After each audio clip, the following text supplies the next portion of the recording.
go. What's going on, everybody? Boom. Tuesday, March 26th. 1, 2, 3, 4. It's 10, right? It's not 11. It's 10. It's 10. 10 game slate here on a Tuesday. I hope you guys have opened up your schedules. we might be here a minute. Coffee, what's going on, man? How many times do you think you've watched Nurkic break his leg? Honest answer? I was preferring you would lie to me right out of the gate. Well, when it comes to this, I thought you might. Is it only like once or twice? No, about probably 18 or so. Okay, well then we'll just assume that you've watched it for me. It was I felt horrible for him, man. Yeah, I mean his career is basically done. No. Come on, why? Why is his career done? I mean, he's a 7-foot behemoth snapping his leg. We've just know, watched Paul George take 3 years to get back from that. We've watched Gordon Hayward not get back from it yet. I mean, look, we want to know what Nurkic is going to be like 2 years from now. Hey, for sure. Look, listen. It was brutal. His career as what he is now is over. I don't know. I'm trying not to think that way because he's such a good player, and oh man, it was really bad. You could hear it snap. You heard the snap, like the Hayward one. I will never hear it snap. Yeah, well, it's imprinted in my brain. But by the way, I wasn't watching it for like gore effect. I saw it happen live, so then I went back because I wanted to see if it was as bad, because initially it didn't seem as bad, and then you saw it, and then you saw the dangle, and the dangle is when you knew that it was bad. If you don't know what I'm talking about, don't even bother asking. Most people do. Yeah. And then the referee walks over and accidentally kicks his dangling leg. Okay, no, I will watch that. Well, Jesus, if I was in first going into the fourth quarter. What's that? I was in first place going into the fourth quarter. I lost money last night. First in what? The fadeaway on the quarter fadeaway on FanDuel. Well, still, that sucks. You were in first in that, and yeah, I mean, double overtime. There were a ton of scoring. Nurkic finished with 72 DraftKings points, but yeah, the ref actually went to step over him and kicked his dangling leg. I'm not joking. I mean, it was horrible. You know, intentional or not, it wasn't, right? Why would you do it intentionally? You know, I mean, how could you not see something like that? Yeah, it was really, really, really terrible stuff, man. It was it's crazy. It was really, really sad too, because not only was he having an amazing game, dude, in terms of like per minute production, what was he at? +3 yesterday. I said in a deep dive that I could very much see Cantor and Nurkic finishing with 80 fantasy points combined. Yeah. Mind you, I know they went for 100 or something. Right. Now, mind you, it was, forget about overtimes. I think going into overtime, they were around like 83 or 84 or something. So still solid. But yeah, Nurkic had 32, 16, 5, 2, and 4 in 33 minutes. So just a massive, massive game from Nurkic. I will say this much. I know we have a lot of games to get to. This is really going to hurt their pick and roll defense. This is really going to hurt their front court defense, their rim protection. I mean, they're not even worth talking about any longer. It's I'm not like you, Josh. I don't write teams off right away. Sometimes teams find some magic. Last year they got swept out of the playoffs by the Pelicans, and now they're replacing Nurkic with Enes Kanter. I'm going to go ahead and assume that things have just gotten a lot worse. Look, they're dead in the water. No question, but we'll see. I mean, McCollum's out too. It's bad. But yeah, Enes Kanter is a very good offensive player and rebounder. They don't lose that much offensively and rebounding. They don't. Like, say what you want, they don't. Enes Kanter is great. They will be fine offensively. Absolutely. Well, assuming they get McCollum back.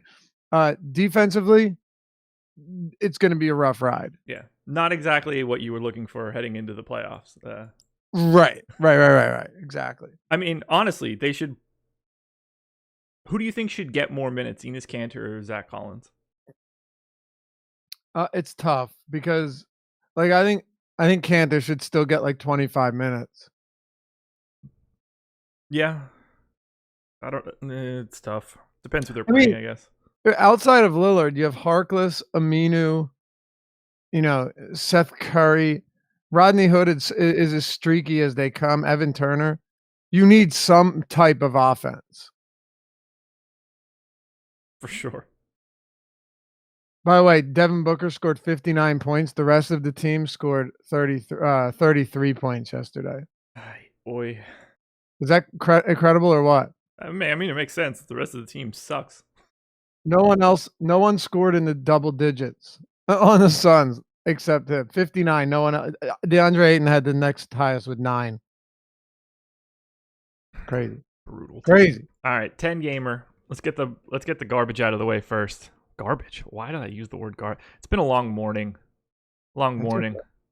Let's get the goods out of the way first. NBA strategy is the promo code, 50% off your first month. Oh, geez, you're calling that garbage? Yeah, I don't know why the word. I don't know why the garbage word came out of my mouth. If you were smart, you would have just gone to a really awful actual game. Yeah, and then acted like that's what you were talking about. Oh no, we're gonna get to that garbage game right out of the gate. Right, you could have avoided calling promos garbage. Yeah, unintentional. I love our stuff. 50% off if you use the promo code NBA strategy. I promise it's not garbage. It's more like recycling. It's the good part of it all. If you use that promo code NBA strategy, you get 50% off any monthly package you would choose. Anyone at all. So anything with Fantasy Cruncher, you can have 50% off. Come sign up for a monthly package with us. We are not brought to you by Thrive today, but the shirt is here. It's sitting directly to my left. Tomorrow morning, I will put on that Thrive shirt and rub it in Adam's face for the better part of an hour and a half. I'm not sure he's going to be able to make it. If I were him, I would cowardly skip the show too. That's fine. At some point in time, I'll do a show with Adam and wear that shirt. Doesn't have to be tomorrow, but I hear you. Yeah, I'm even going to let myself be on that appearance screen so he can see it the entire time. I want him to get the full experience. All right. Okay, let's do it. 7 minutes and 45 seconds to get into it. We'll see you guys in 7 hours. The Hornets are taking on the San Antonio Spurs. 108.5 implied total for the Hornets. 111.5 for the Spurs. Hornets defense, terrible. Spurs defense, really, really good lately. Hornets underdogs by 3, so if Jeremy Lamb can toss up another half quarter, maybe they can tie. Yeah, probably not. I mean, I don't have anybody on the Hornets more than 3%, so the floor is yours on anything you like from Charlotte. Yeah, it's funny because now with the playoff race here, it's starting to take shape a little bit, but the Hornets are still only 2 games out. They still have 9 games to go, so it's not crazy, right? And then how about this? The Thunder lost to the Grizzlies last night. The Thunder lost to the Memphis Grizzlies last night by 12 points. Without Mike Conley. Without Mike Conley. Which, by the way, talking about comments, McConnell over Dorsey, the Osimo wrong, this and that. Number one, yeah, I think all of us liked TJ McConnell a lot. But when my show got off the air, McConley was still questionable, and he had participated fully in shoot around. You called him McConley. Did I say McConley? Yeah. Oh, well, it's early. McConnell, Dorsey, Conley, sorry, had participated in shoot around and was still questionable. So yeah, I had him in. I did too. Adam got it right. He had him out. But I mean, look, if you go through shoot around and you're on an island game, you're not on a back-to-back. I was just assuming he'd play. Yeah, so did I. But I said it on Live Before Lock. I was really happy that I had him in because I wasn't getting him at all on Yahoo or on FanDuel. So that's the perfect scenario for me. I don't mind if I'm getting him on DK because I'm going to be able to swap him out. But if he's not showing up on FanDuel, then I'd rather have him in. Be good to go. Sure. Yeah. McConnell was terrible, just said Josh can't miss chalk. Last 2 days has missed big time. Yeah, Jaylen Brown and TJ McConnell were both not great over the past 48 hours. No, not at all. I was off of Brown, fortunately, not off of McConnell. Didn't really matter though, because I mean, it's in terms of cashing, right? No. In terms of cashing, if you have McConnell and you here's the thing, though. Let me just say this. I'm really gonna try really hard not to get off track. Can't miss chalk, but we say it is, really killed us the past couple of days, but it kind of hasn't. Here's why. Yusuf Nurkic should have been considered can't miss chalk yesterday against the Brooklyn Nets. Dorsey, once Conley was out, was pretty much as simple as it gets. Yeah, I had Dorsey as like 50-50 to McConnell at that point. Right, exactly. Lillard should have been chalk in that spot. I understand it was a double overtime game, but still, he didn't hurt you. Valanciunas finished with 42. I'm just looking at a lot like Justin Holiday should have been very chalky. I don't know what his final ownership was. Once Conley was out, he had 38. DeLon Wright had a huge game. Yeah. So actually, outside of Conley yesterday, from what I'm seeing, or at least the chalk that I was on, was good. Yeah. Look, you don't die for having McConnell not do well at 3,200 or whatever. No. I mean, you're probably not winning a tournament. No, you're not winning shit. I had Jeremy Grant in the bunch with McConnell, and still cashed. So, it wasn't. But think about it. Derek Favors had 40. He was 5,300. Seth Curry had 30. Dorsey had 40. Justin Holiday had 38. George had 55. Lillard had 62. Nurkic had 73. Valanciunas had 42. Those guys, at least if you're building around them, it's still very possible to have good lineups. Just like you said, you're not coming close to winning anything. No, the whole point of it is that you're using him so that you have more money to spend on other players that have higher ceilings. So it doesn't hurt, like it doesn't kill you. Right. But it's annoying. Oh yeah, no question. But yeah, this Charlotte. I don't have anything. I have 3% Willie Hernan-Gomez at 3,500 on DraftKings. I've been playing 18 minutes. Right, and maybe he'll play. Yeah. I don't have Batum in right now. Clearly he's questionable. These guys that are out for a while now and hanging Q tags for the day, I'm just not putting them in until we get the word. Right, at this point, I don't blame you. Because there's no rush to get those guys back. They could tell me that Batum doesn't play again for the rest of the year. I'd be like, yeah, that makes sense. Right. Here's one of the reasons, keeping this very simple, because I don't think there's any need to spend a lot of time on games that we don't need to today. Not because we're lazy, not because we're even trying to get through this quickly, but because all it's going to do is muddy the waters and make it so then your head is spinning, wondering, did they like these guys? Did they like these guys? Well, what about these guys? They like these guys more. With 10 games, there's really no point to go this crazy with it. No, like I have Batum out and I still don't like anybody from the Hornets. It can't get any better than this. Right, exactly. And I mean, Josh, you have situations with teams like the Lakers, with teams like the Bulls. Yeah, there's so much out there today. So many guys, when we're talking injuries, you have a game between the New Orleans Pelicans and the Atlanta Hawks with a 240 total, right? Lakers, Wizards, 233. That's a gold mine for daily fantasy basketball. How far do you really have to go here? I'm looking now just to see initially what I got, and I just put a universal cap at 60% to see what we got here. Yeah. And with 150 lineups, I have okay, I do have 5% Hernan-Gomez. Mm-hmm.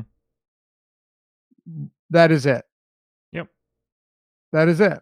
Yeah. Okay, so yeah, you're right. That's it.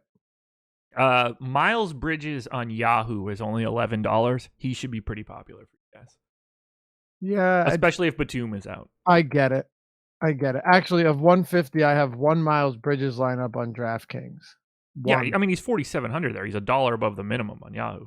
Right. If Miles Bridges was 3,400, you'd be getting a lot of Miles Bridges. Yeah, begrudgingly, but yeah. Yeah. So just to point that out for anybody playing on Yahoo, Miles Bridges is absolutely in play, particularly if Batum is out. Otherwise, you find a better spot.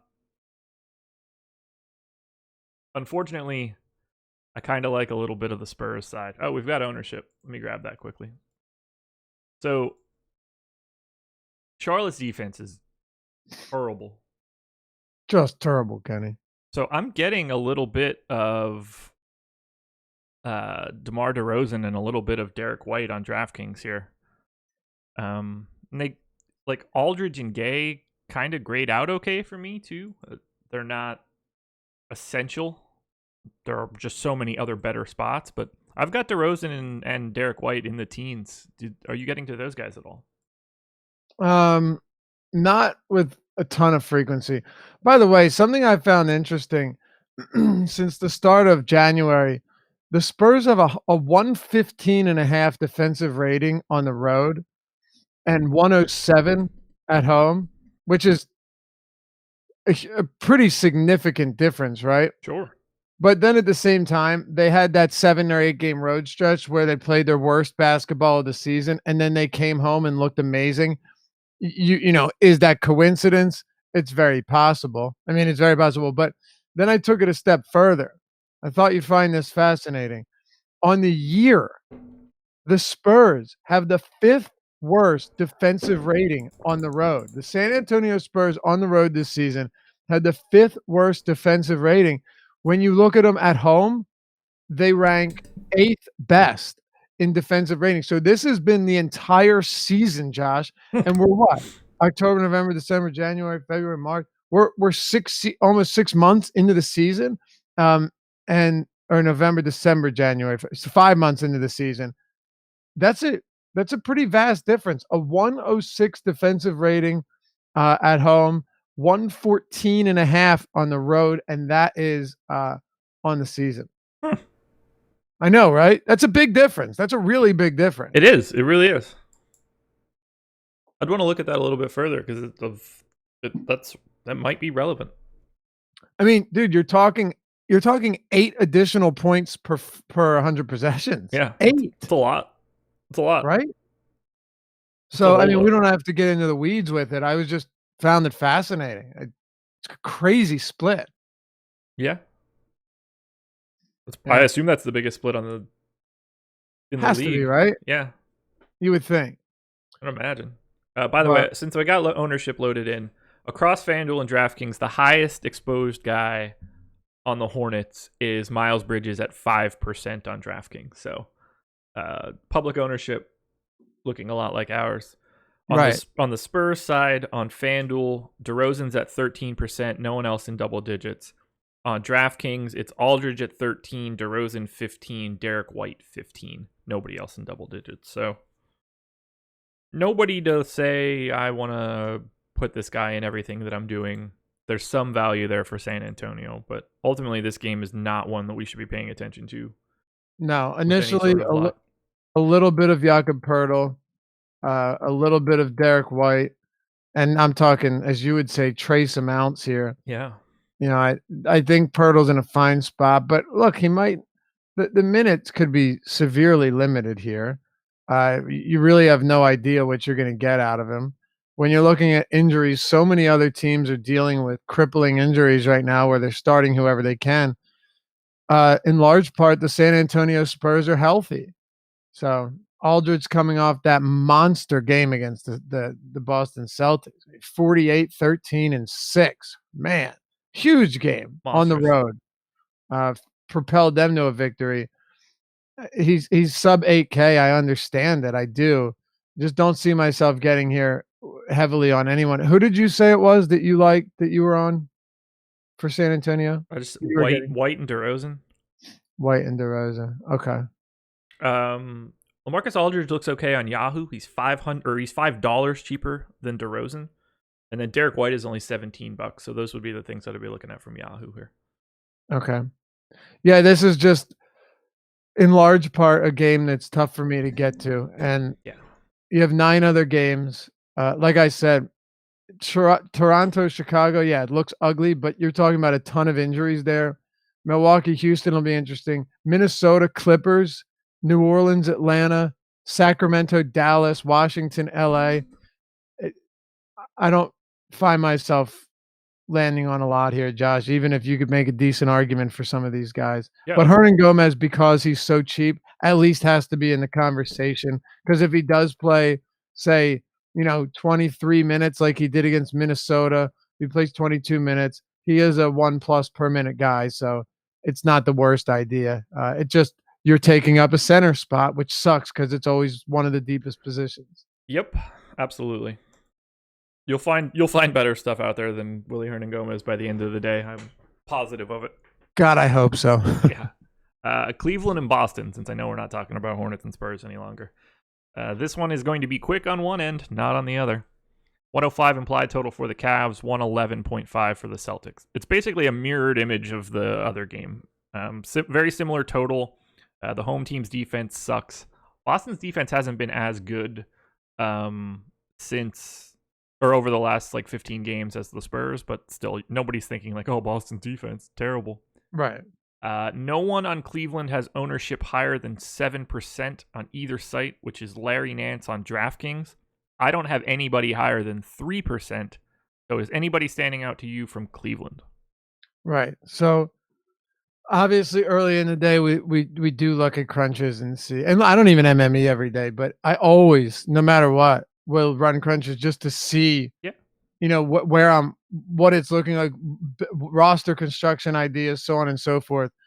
And you are probably spot on here. I don't see. So who is your highest owned player from this game? Let me ask you that. From the game? From the game, yes. I mean, I'm going to talk about 7 different guys from Boston. So okay, so you're big on Boston today. Very.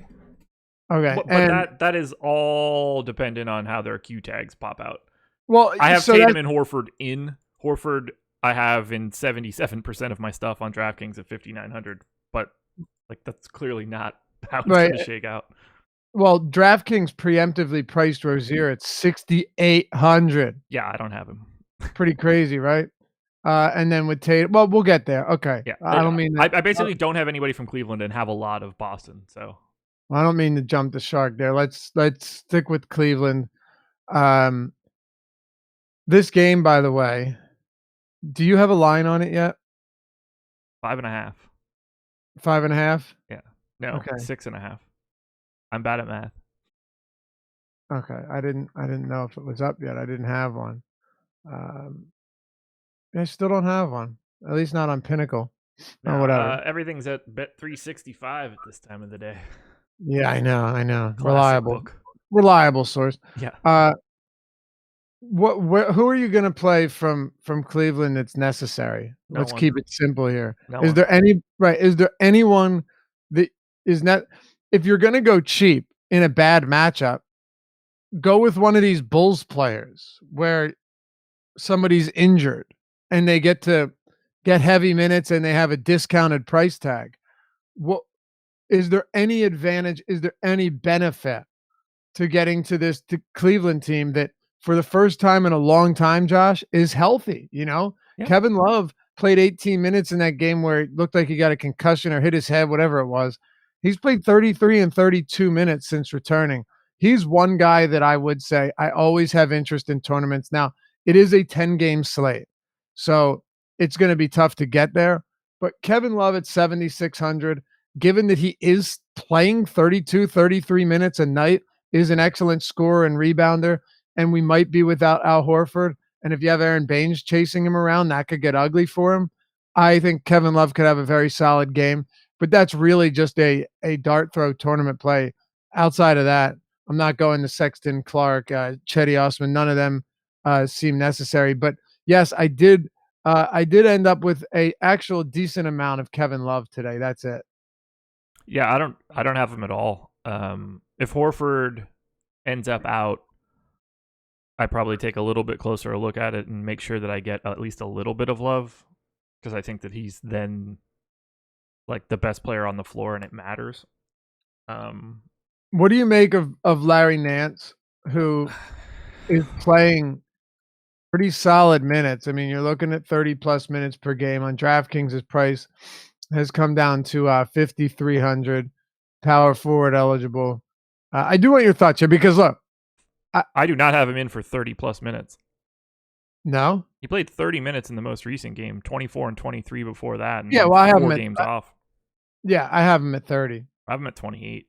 I get a 28. very tiny amount. He's at 7% for the public. Like, I don't mind 5,300, but do we Right. expect Zizic to play no minutes again? Is he just going to Well, be I out of mean the rotation?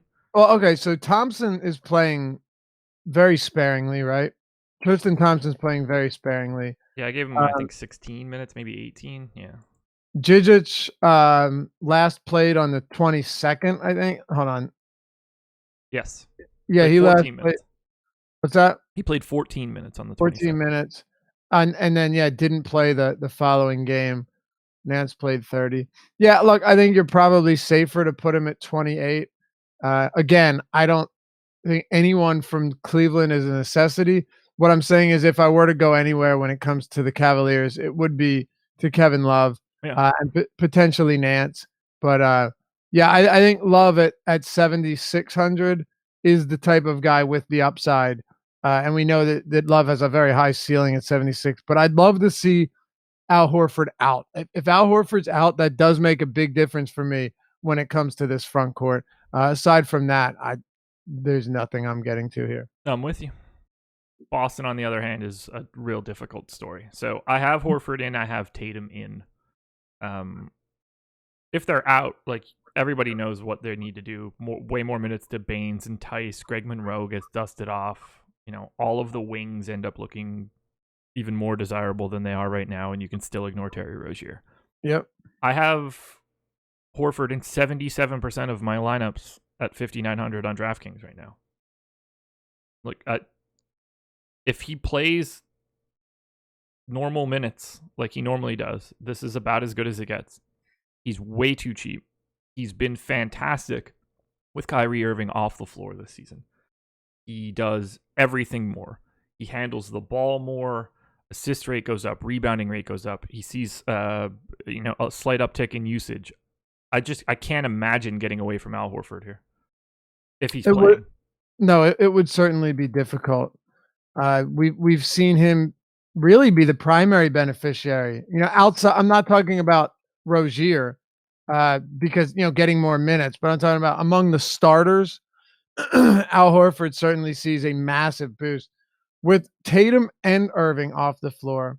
Horford's at 22.3% usage, 24% assists, 15% rebounding, and 1.31 fantasy points per minute. None of those numbers outside of the per minutes may jump out off the page to you, but as a center with 20+% usage and assists with 15% rebounding, really, really solid. Yeah. And there's a very good chance that Tatum does not play tonight. Yeah, I know you say you have him playing, which makes sense, but I mean, he is. I'm pretty sure from what I saw, he's a legitimate game time decision, right? I just saw the Q tag. I'm rarely worried about anything from the 7:00 games because I know that I'll get the information. Right. So Right. But if you take Tatum and you take Irving off the court, sure you can replace him with Hayward. But Hayward's still not Tatum, and Rozier's still not Irving. So I agree with you.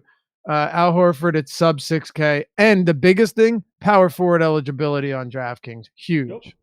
Yeah, he's all. If as soon as we get word that Al Horford is in and not limited, Right? Then I'm gonna have north of 50%. Well, hold on. What if Horford and Tatum are out? Fire up Aaron Baines at 3,600 on both sites. Fire up Daniel Tice at 36 and 3,700. So the thing is, I don't have much Marcus Morris. His prices are weird, but he becomes really in play on FanDuel. I'll have a ton of Gordon Hayward. I'll have a ton of Jaylen Brown again. Great. Brad Stevens mentioned the other day that he was, limiting Baines' minutes to, I think it was 20. He said, I think he played 21. Yeah, that's a good point. He's a drop center candidate on FanDuel, right? And playing him up on DK. Playing him at center sucks to begin with. But here's what I'm getting at: Robert Williams is doubtful to play too. Yeah. This actually gets kind of ugly because you have Marcus Morris that can, move to the 4, or if you want to play Hayward at the 4, which we've actually seen some of, that's fine. Yabusele, I think. I have no idea if he would get minutes in Did a this couple nights event. ago. Ojale is another one where I would assume he would. Point I'm getting at is it's kind of tough with this team. It might be Daniel Tice that sees a lot of minutes. Might be Greg Monroe day, Might man. be Greg exactly. It might be Greg Monroe that comes in and plays 18 minutes.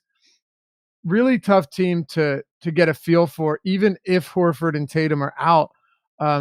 You can do a lot of different things to kind of soak up those minutes. Yeah. And none of these guys are actually really that chalky now, although I would expect once the Q tag comes off of Horford, if it does, he will be. But Marcus Smart has the highest ownership of everybody, 21% on FanDuel, 29 on DraftKings. I'm actually not getting to as much Smart. I have a preference to basically everybody else on the Celtics outside of stupid Terry Rozier's $6,800 price tag on DK. Yeah, I mean that's why his ownership's the highest, because Rozier's so stupidly expensive. Yeah. I really don't have any interest in paying $6,800 for Rozier. That to me is insane. And neither does the public. He's at 2%. Okay, you're basically paying Chris Paul prices. Yeah. Oh, okay. Paul went up to 75, but he's been at 6,900. Yeah, 7K, right? Ludicrous. Yeah, Bledsoe's been sitting at 6,400 before he got bumped up a little bit. The same with Lowry and a lot of these other guys. Let me ask you this. I personally think it's an easy one, even though this next player I'm going to mention has struggled. Would you rather take Rondo at 61 in a home game against the arguably the worst backcourt defense in the Wizards, or would you rather have Terry Rozier? Rondo played 37 minutes last game, by the way. The answer is not Rozier for any question you're asking me. I have 4% right now. It's just never Rozier today. Rondo is going to be a fun one to talk about once we get there, man. Yeah. I'll tell you that much. There's so much garbage on this slate. Real quick, what are you doing with the wings here, like Hayward, and I'll call Morris a wing, even though he's gonna, these guys getting the power forward minutes. Yeah, just Hayward's the guy I have the most. Okay, that should be fun. Yeah, I can't wait. Should be highly enjoyable, actually. Yeah, I'm hoping that having the concussion and taking a couple days off was like good for him somehow. Hey, whatever helps you sleep, bro. Yeah. I'm not happy about it, but I'm gonna have a lot of Boston tonight. You're right, though. They priced Marcus Morris up too. That makes him a whole lot less appealing to me. DraftKings, he's 6K. I don't have him at all. No, that's zero. tough for me to get to. That's real tough. 5,500 on FanDuel, by the way, is not crazy at all. That's actually no. And if Horford ends up out, or if one of those two guys ends up out, you're getting 32 minutes out of Marcus Morris. There's no issue right there. I should have prefaced it with that. I'm talking about if Tatum even if was they're out. in. I mean, Marcus Morris at 5,500 on FanDuel, I don't have an issue with. He's gonna have to play. Right, but I'd like them to be out, and then 5,500 becomes very, a whole lot more appealing. Sure. But yeah, I'm glad you brought that up. All right, let's get out of this one. Let's do it. This one's gonna be really easy. Miami Heat are hosting the Orlando Magic. 105 implied total for the Heat, 99.5 for the Magic. Blech. Both teams solid on D. This is the lowest implied total, just absolutely gross across the board. Justice Winslow is questionable. Everybody else is like normal for this game. I left Winslow out. I don't have any part of this game on DraftKings from Miami. I have 1% Wade and 4% Waiters on FanDuel. That's it. On the Orlando side, 2% Vooch on FanDuel, 1% on DK, and nothing else. This game might as well not exist as far as I'm concerned. Yep. Orlando also playing their second of a back-to-back here. They didn't have to work much against Philly yesterday, but nevertheless, they still have a back-to-back, and they will be on the road in this one as well. Granted, not traveling all that far, but still. I don't like this. As you know, I have a lot of respect for Miami's defense. Yeah. Also for Orlando's defense. They have looked very, very good. Best on the slate today, I think. Sorry? I think they're the best on the slate. Yeah. I wouldn't be surprised. Since the start of January, the Orlando Magic ranked 3rd in the league. Actually, if you want to bring and by the way, the Miami Heat rank 8th. They've ranked pretty solid all season long. If you want to bring it to the trade deadline, Orlando ranks number 1 in basketball. Number 1 in defensive rating at 102 points per 100 possessions. Playing at a 9 pace. They're paid 98 possessions per 48. No, thank you. Miami Heat since the deadline, 97.6 possessions per 48. Just a dreadful game. I'm honestly surprised this total is above 200. It's a 204.5. You just couldn't convince me that there's anything here that you need to get to. If someone wanted to say, "Hey, but Laffy, Vooch is 8,900 on DraftKings and only played 29 minutes last night." I got you. Look, I get it. Vooch can always put up monster games. He is phenomenal. He's actually been terrible in 3 meetings with Miami. Take that for what it's worth this season. They also do an amazing job at limiting points in the paint. They are second best in the league at preventing scoring in the paint, which is no surprise. Even without Adebayo starting, it hasn't made a difference. Very, very tough game to get to. Yeah, you just gave way more stats on this game than you ever should have. Well, I tried to I try to at least be, and you're right. Look, sometimes I go a little overboard. I tried to be descriptive enough in explaining why I don't think a game is viable. Reasonable. Instead of me just being like, "Nah, I hate it. Next." Because then normally I'm with you. Today's gonna be one of those days where we're gonna be here. We're actually not doing that bad. That's why I didn't mind taking it. We're not doing too bad. This is game 3. We're on for 36 minutes already. Right, we're already on game 4. That's true. We're already on game 4, man. For the Yahoo people out there, Kelly Olynyk is $14. Don't be afraid to take a look at that. On Magic side, I don't really see it. This is just gross. And if Winslow's in, it makes it even easier to ignore. No doubt about it. Yeah, look, we do not need to talk about this any further. You're right. I spend too much time on it as it is. Like the defensive rating on Miami, and by the way, we're not taking anybody here.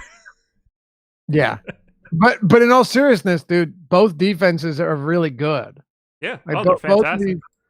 Look, if you're looking to play this game, you probably want to play the Heat on FanDuel and the Magic on DraftKings. They have like polar opposite pricing today. Yeah, that's probably the biggest thing you could take away from it. But you probably don't want to play them at all. Exactly. We're going to have to talk about this one, and we're not going to like it. The Toronto Raptors are hosting the Chicago Bulls. I kind of like it. 117 implied total for the Raptors, 103.5 for the Bulls. Bulls defense terrible, obviously. Chris Dunn doubtful, Levine out, Otto Porter out. I think I got those right. 2 people are out and 1 person's doubtful. It doesn't really make much of a difference. 14-point spread. Yeah. So on the Toronto side, a little bit of Van Vliet for me on DK at 5K. A little bit of Kawhi on both sites, but really not a lot. A little bit of Siakam on both sites. More than the public. But it's hard to really want to get to anything here. Yeah, this is not a team that I have much interest in whatsoever. I think once you talk about the Bulls, regardless of score, some of these guys are going to play solid minutes, right? Regardless of score. That's what's interesting to me. On the Toronto side, you have Marc Gasol, who, I mean, how can you confidently project him for 30 minutes or whatever? I mean, I don't know. I gave him 26. I have him at 26 as well, right? Could he play more? Yeah, of course he could. Could he play less? Yeah, we're not really sure. What are you projecting here? This is an interesting one. Very curious to see what you have. What are you projecting Siakam for in terms of minutes? 34. I have 33.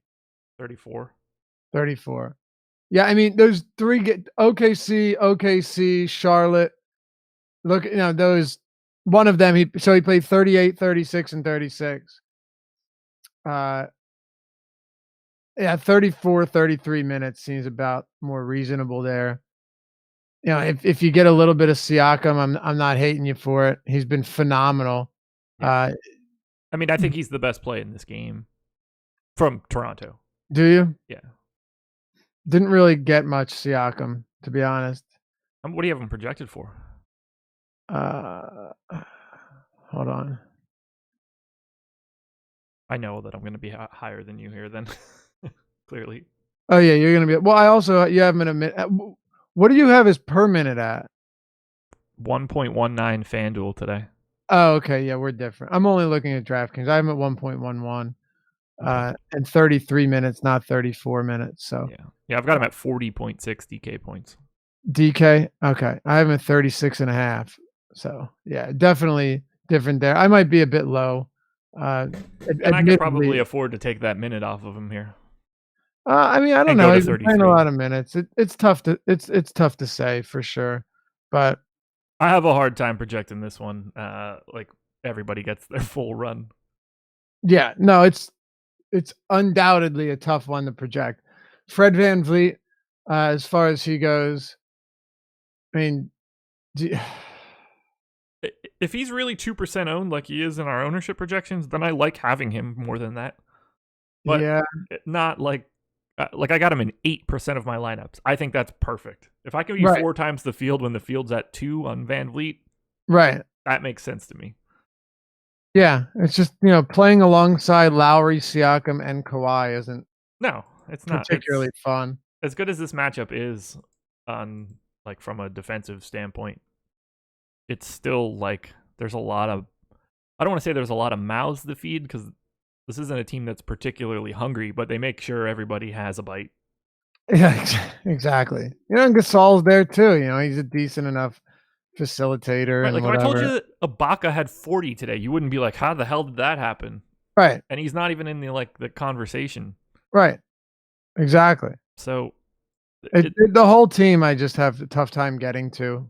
yeah, nobody here will be any sort of like volumey lock. No, no, no, no. Now on Chicago, well, they'll be volumey. I don't. It's like a lock made out of paper. Um, I'll just say these numbers out loud and then we'll go from there. I got 74% Shaq Harrison on FanDuel. We're projecting 44. I've got 81% of them on DraftKings. We're projecting 47. Got 57% Blakeney and 51% Blakeney on FanDuel and DK. He's in the 30s and 40s. Archie is at 35% on FanDuel and 26 on DraftKings. I didn't get any, so we might need to have a conversation there. I also didn't really get any Lauri Markkanen. So everything that I'm doing here is in Shaq Harrison and Antonio Blakeney, and it makes me sick. So how much Siakam did you land on? Siakam? Yeah. For the other side of this game, I'm on curious. DK, 13. Because you said you didn't have a lot of Markkanen. I wanted to know. I have 9 Markkanen on DraftKings. Markkanen at 6,700 is hilarious here. Yeah, I mean that's why I'm surprised. Yeah, I'm surprised you're not. Let's see. Okay, let's see. Lauri Markkanen is 6,700. Now, a couple things. One, he's been trash. Like I have no problem admitting that he had a big game against Washington. Everyone should have a big game against Washington. Okay, against Phoenix, excellent spot. Was horrible. Good spot against Sacramento, against the Clippers, against the Lakers. Disappointed in all of those. So, yes, one good game, but now he faces a Toronto team where the matchup is far less appealing. The price, the matchup, I think, is baked into his price tag, but you also have Levine out, and you have Porter out, and you have Chris Dunn doubtful. Oh man, I think it's going to be hard to get away from Markkanen here. It's going to be tough for me to get away from him. How many minutes did you give him? Markkanen I gave. I assume it's 34 or more. 33, yeah. Yeah, I gave him 32. Okay. And that's part of the reason why I'm not getting as much as the 30% we're projecting him for. Right. No, I'm I not mean, upset about that. Like Toronto is set up pretty well to guard Markkanen, whether that's Lowry or Siakam or Ibaka or OG. Like they've got a lot of dudes that can just be out there in any sort of form. And they don't really have to worry about many other dudes. No question. This is more so a volume thing for me. I just expect to see an absolute ton of volume. It's not going to go to Robin Lopez, okay? No. Very infrequently are you going to see the bulk of the opportunities go to Shaq Harrison or Wayne Selden or Ryan Arcidiacono or Antonio. Blakeney will get some opportunities. Okay. Blakeney will get some looks. But think about it. Who else is going to see the bulk of the usage? It's got to be Markkanen. It has to be Markkanen. You're not a big Brandon Sampson guy? Yeah, no. I was just happy I had him in my spreadsheet. Yeah.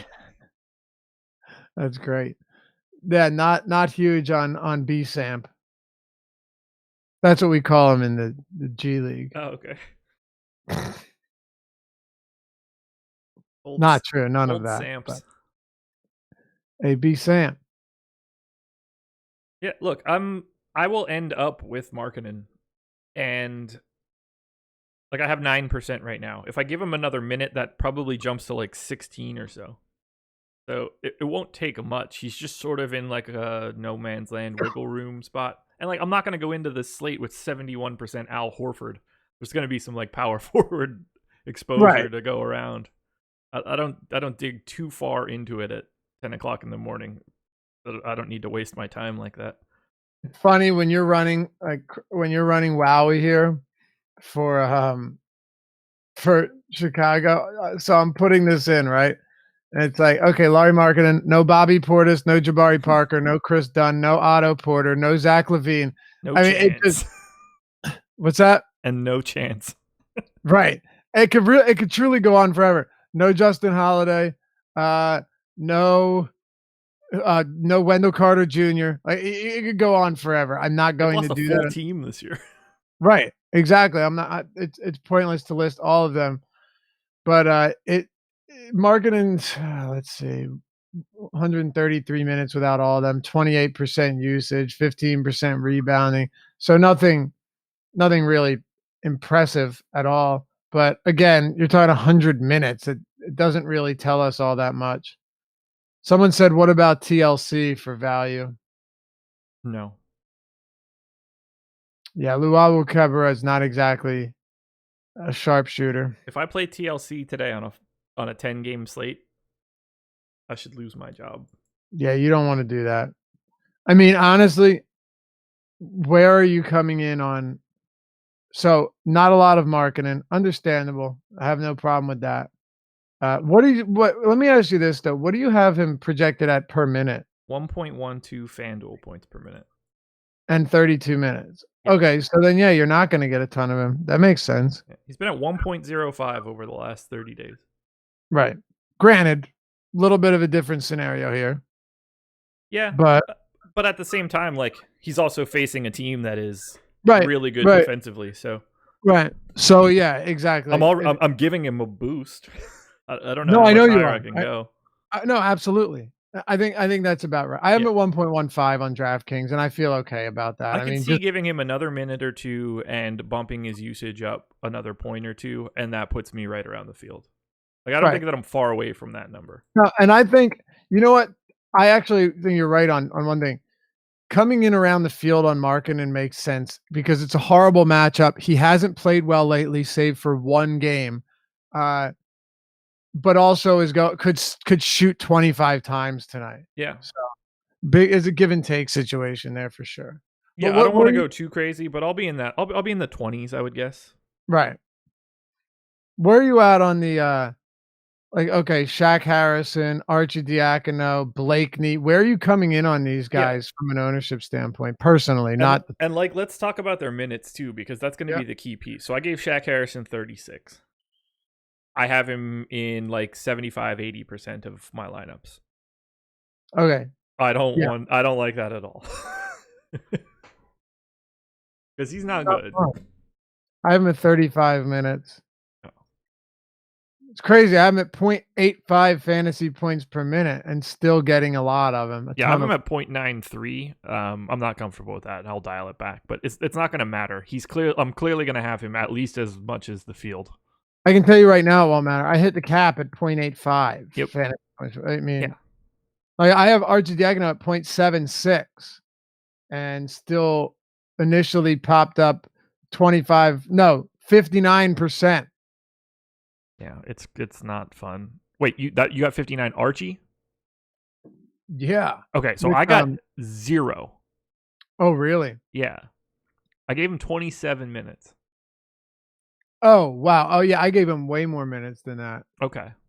So he has not been playing those minutes. That was my first instinct, too. I just immediately started entering them for him. And then I looked at it and I was like, oh, God, 19, 27, 21, 20. Blakeney 8. getting minutes too. Yeah, but I guess that's a debate to have because now you're having Dunn and Levine out. So we're looking at so Shaq, but also Otto Porter out, and Shaq Harrison's going to get those 3 minutes. Yeah. So I gave Right. Shaq Harrison 36. I gave Blakeney 27. I gave Wayne Selden 26, Archie 27, TLC 26, Brandon Sampson 16.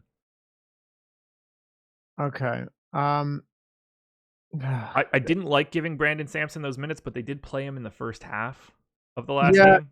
So it wasn't just like, oh, he played the last 12 minutes of regulation because they were down by 44 or something. this is a tough one for me.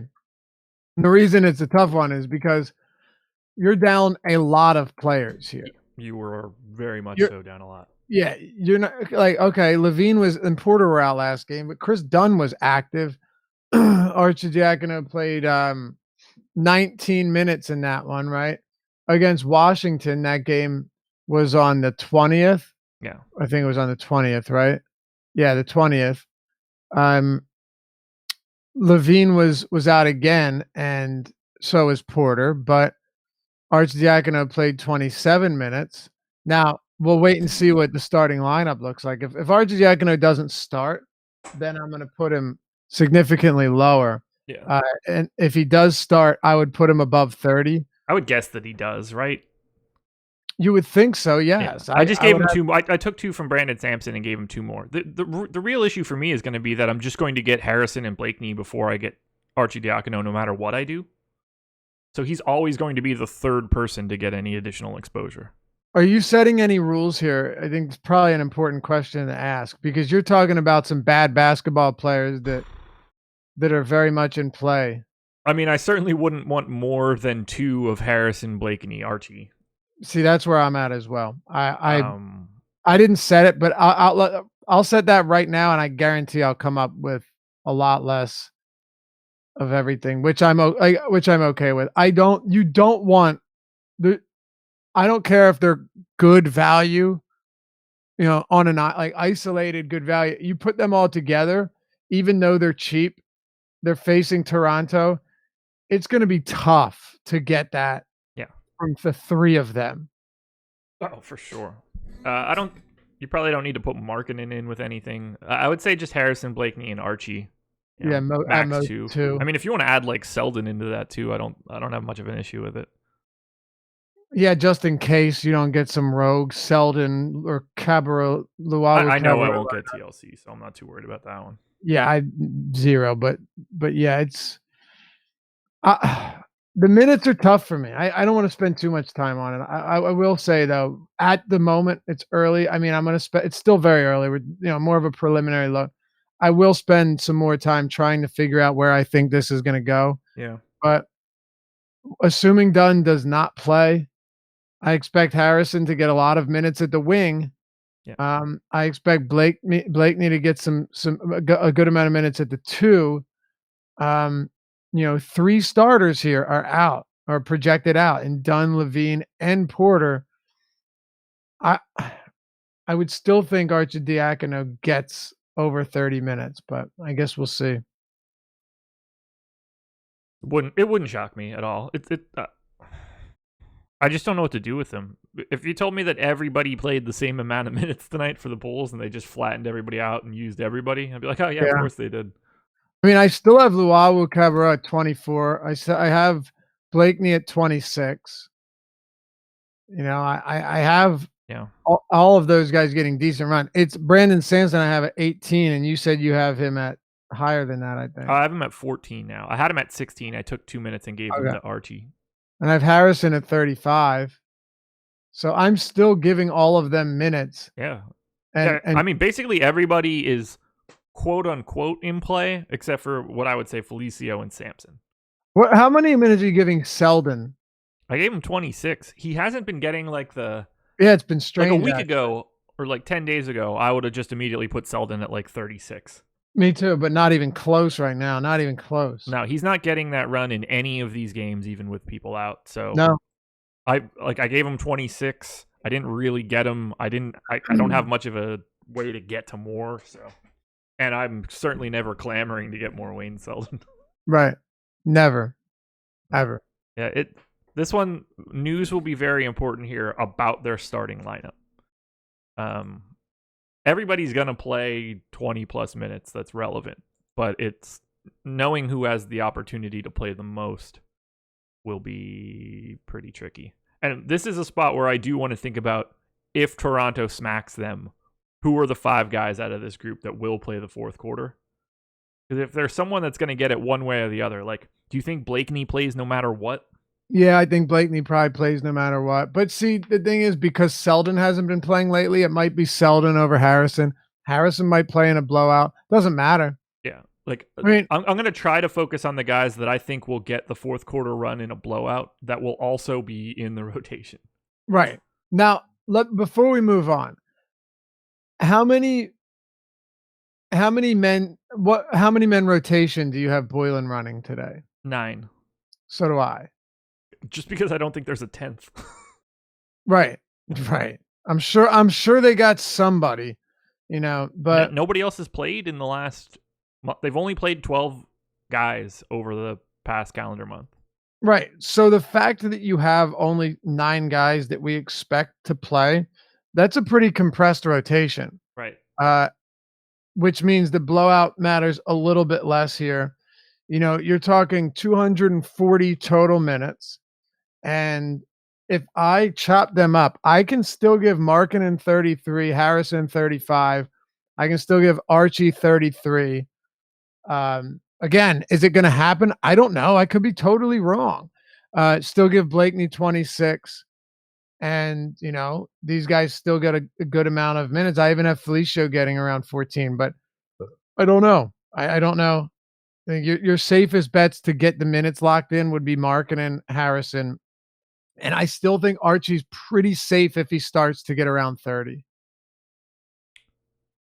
Well, he hasn't been playing as much lately, but keep in mind, Chris Dunn hasn't been out. That's a big difference. Yeah, for sure. Like Chris Dunn being out is what has given Archie those minutes in the past. I just gave Markkanen 2 more minutes. Markkanen? Yeah, I'm not going to re-crunch, but I am going to resort my lineups.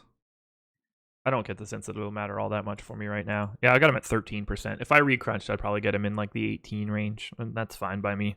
Yeah, I'm trying to find Chris Dunn's last game that he missed. I guess it's unimportant. February 25th. It was February 25th? Yeah.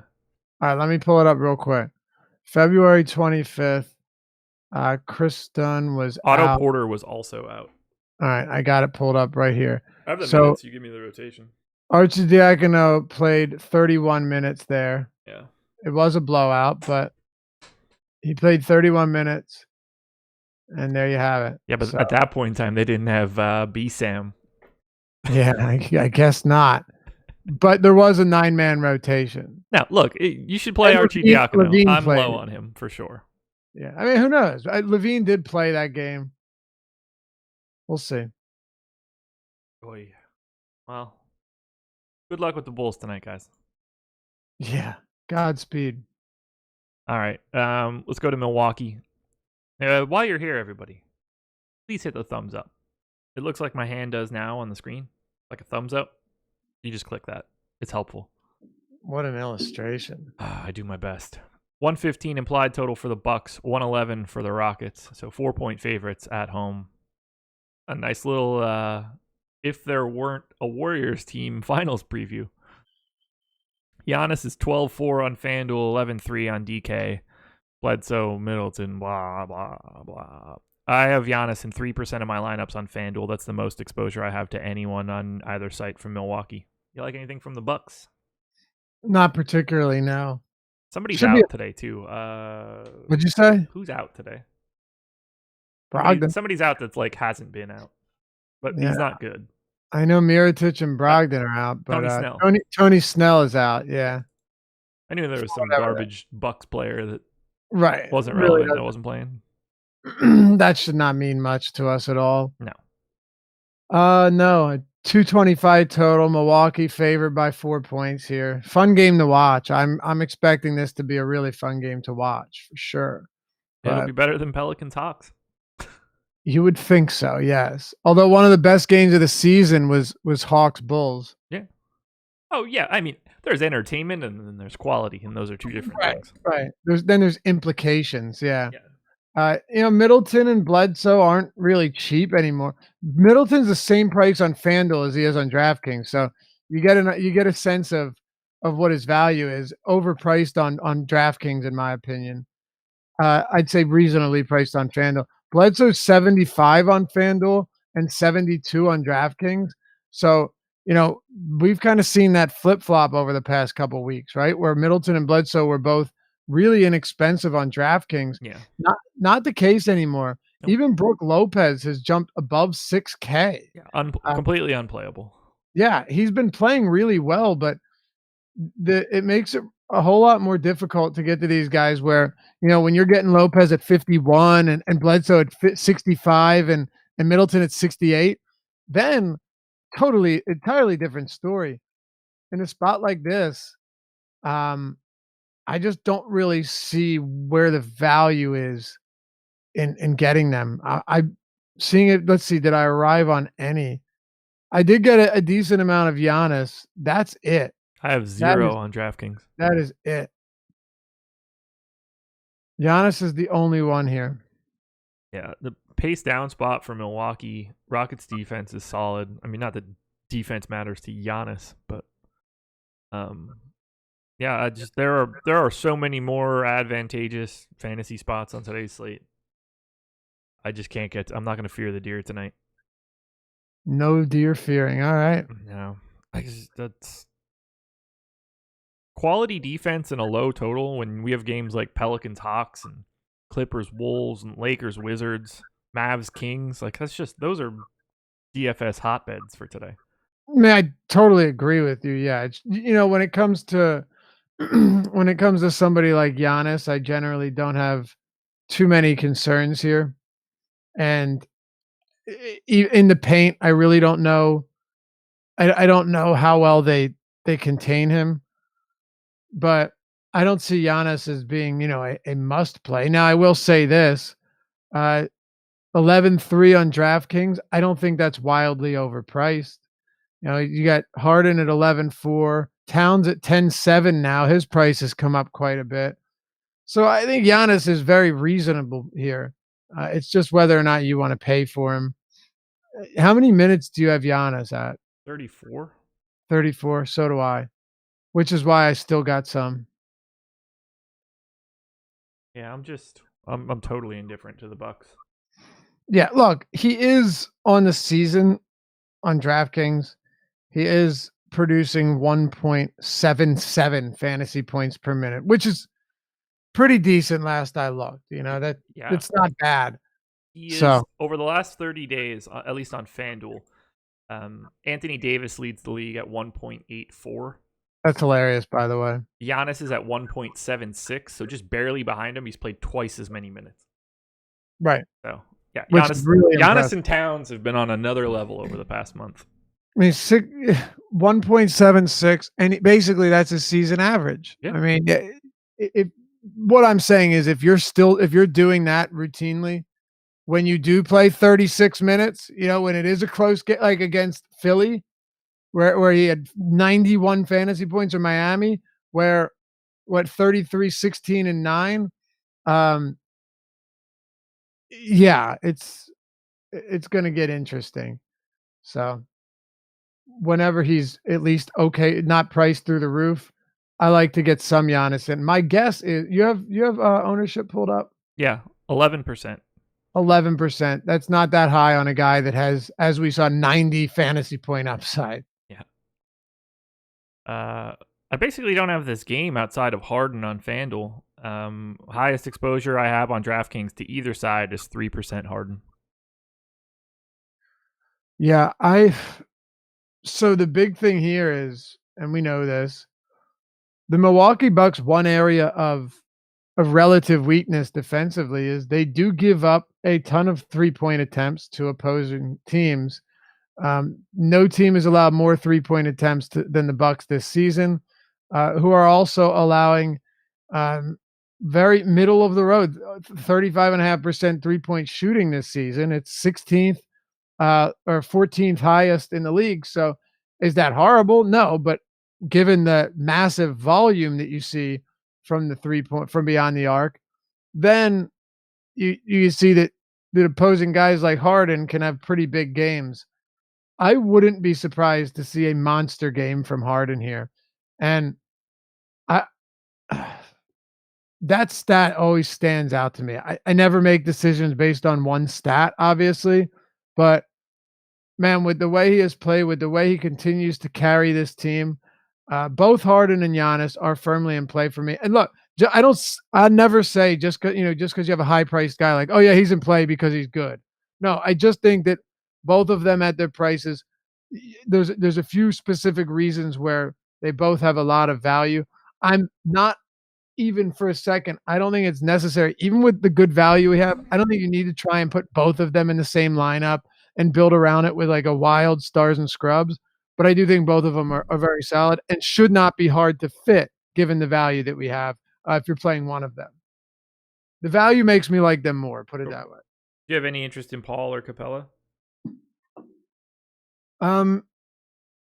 Chris Paul's been wildly mediocre lately, which is fine.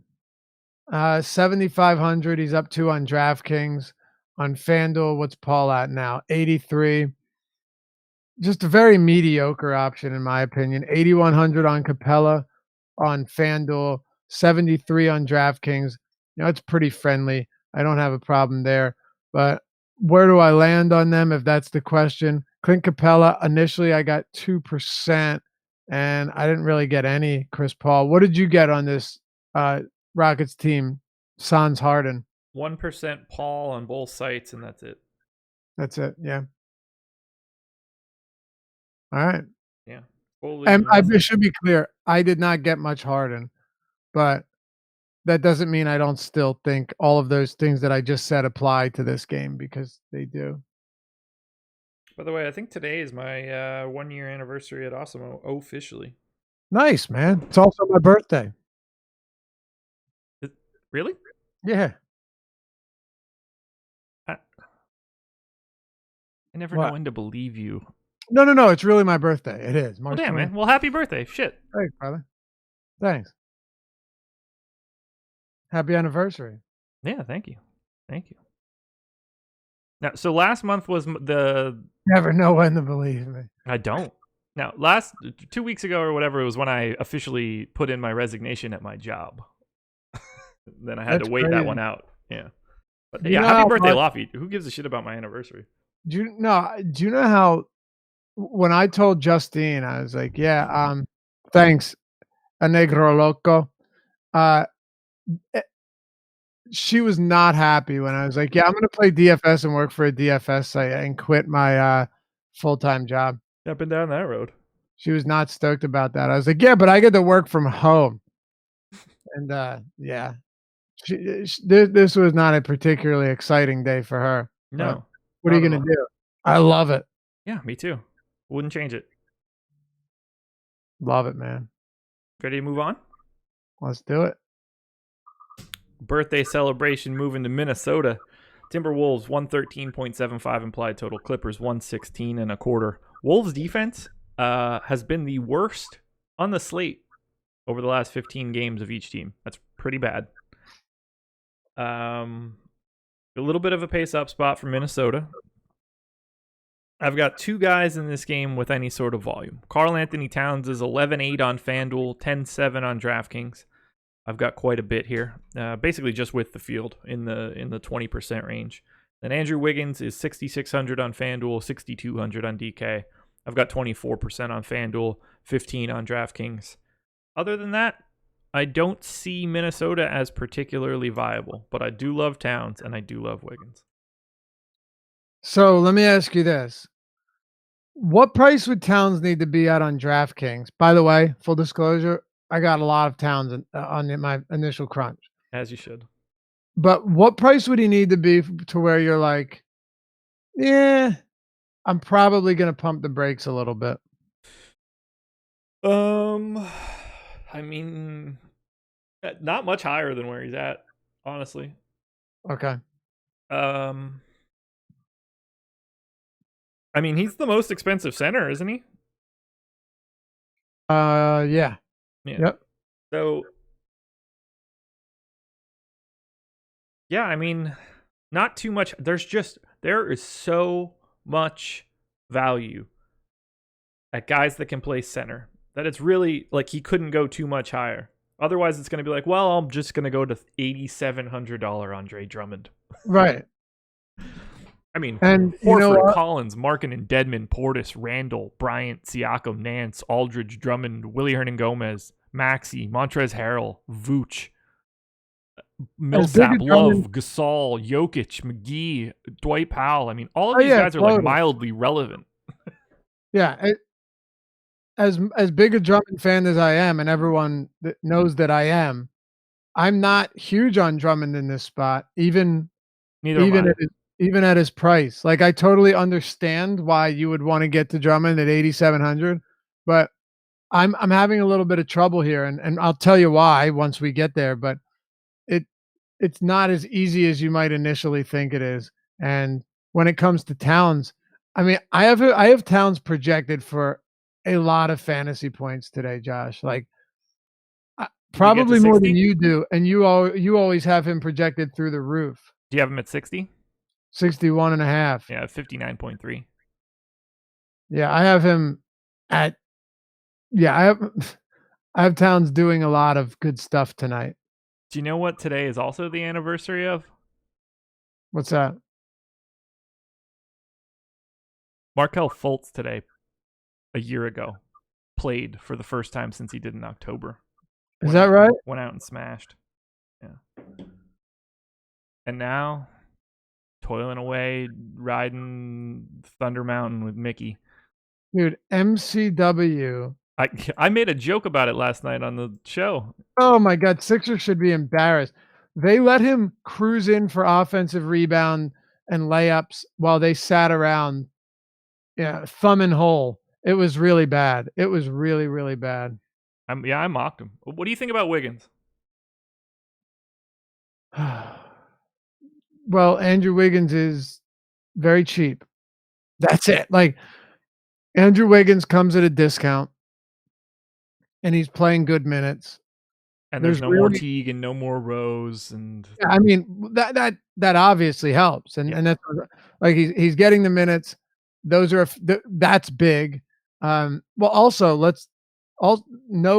presumably no Luol Deng, and Robert Covington's ruled out for the season as well. Yeah. So let's just, if you don't mind, let's pull this up. Let's pull this up real quick. If you want to pull it up on your end as well, you don't have to if you want to. I know you do it on screen, but just to get a look at and put nobody in the on column, get a look at what they look like with Teague, Rose. Teague, Rose, I'll throw Dang off as well for whatever it's worth, and Covington off the floor. We can do it since the beginning. Oh, and Butler, of course. We should actually get a decent enough sample. Rose off. So I got Wiggins playing, 692 minutes here. 0.92 DraftKings points per minute. Hardly surprising. Maybe I should. I'm gonna take Dang off because he doesn't make a damn difference. I got everybody here. Rose, Teague, Butler, Dang, Covington. Yeah, I'm taking Dang off of that just because I don't want it to muddy things. 629 minutes for Andrew Wiggins. Yeah, and he has been at 0.9 FanDuel points. Towns is at 1.7 DraftKings points with Rose, Teague, Butler, and Covington off. 1.7. Yeah. Rebounding 22.6. Here's the big one, Josh. assist rate 25.5%, 35% usage. Seriously, I'd have a tough time not projecting him for around 60. Actually, like I said, higher, but you said what, you have him right below 60? Yeah, It's 50, hard not to. 59.3. Yeah, I have him at 34 minutes here. I don't know how I project him for less than, say, 59, 60 fantasy points. Yeah, he should be at least at 60. I only have him in for 34 minutes. That is tame for Karl Anthony Towns in general, but I don't get the sense that they're just like letting him rip any longer. Right. What do you have at, like 1.68 fantasy points per minute? FanDuel 1.71. DraftKings, I meant, sorry. I don't show it on my screen. Like I just have it in one column, but I don't know, Gotcha. somewhere in that neighborhood. Like it's I haven't projected for one additional point on DK, so 1.7 something. Yeah, it's not like he's suddenly projected for like 44 on DK. It's a good enough proxy. Where are you at on Wiggins? I have 15% on DK. We're projecting 10. I've got 24% on FanDuel. We're projecting 10, and that's pretty much where I'll end up. Okay.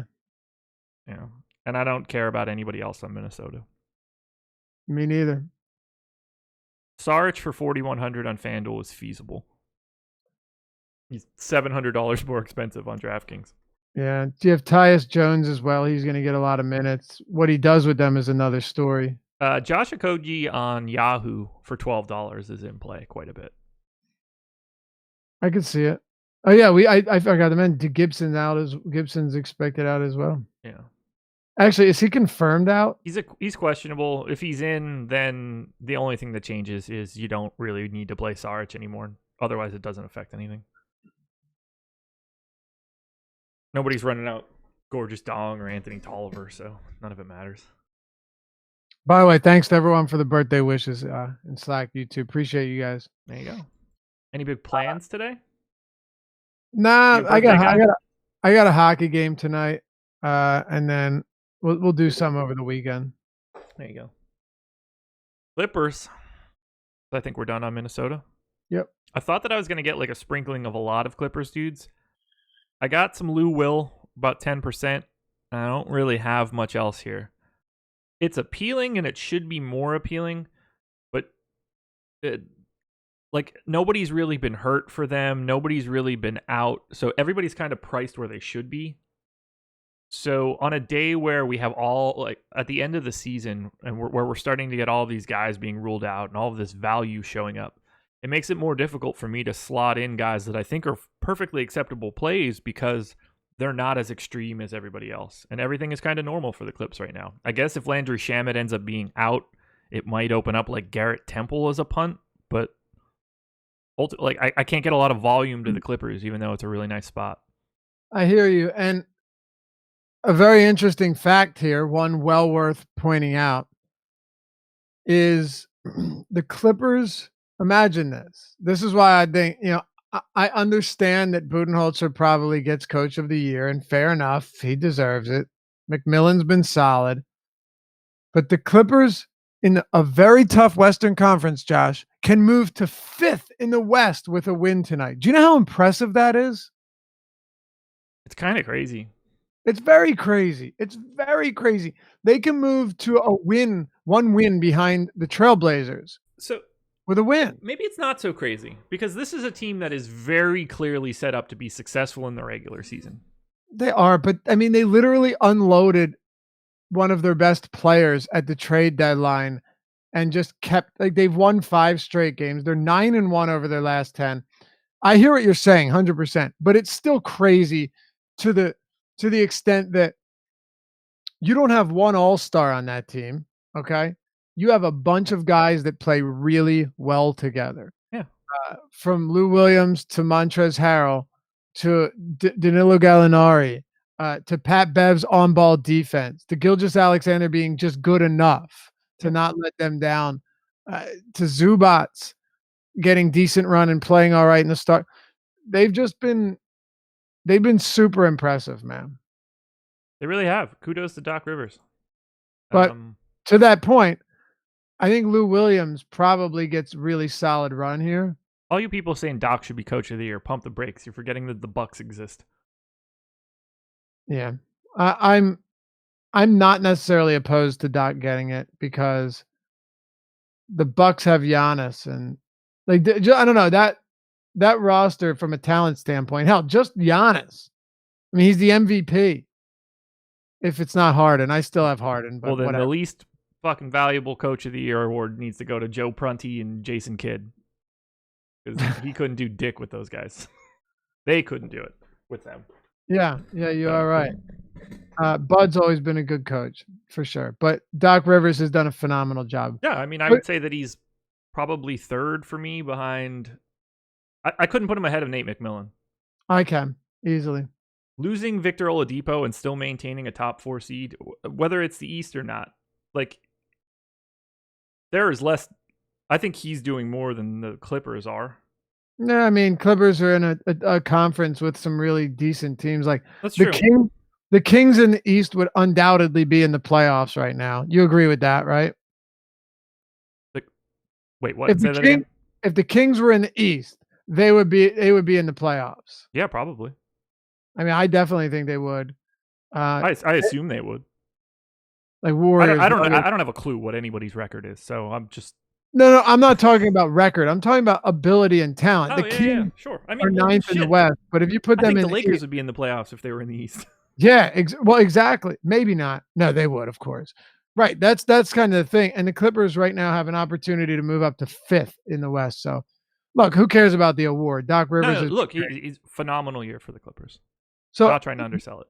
But I'm with you though in that I initially didn't end up. I'm making a few adjustments here to see where I land on these guys, just because made a few tweaks here and set a couple groups. Yeah, we haven't mentioned Kenny Atkinson either. Yeah, Atkinson's been awesome. That's a great call too. And they've dealt with some injuries. Yeah. Atkinson's a very, very good one, no question. Yeah. Yeah. But what? Okay, you said you're not getting a ton of the Clippers. Yeah, nothing really. Who is there anyone at the same price ranges of like the Harrells and the Williams and such that you are getting a lot of? Not in this game, like on the slate. Let me take a look. In lieu of them.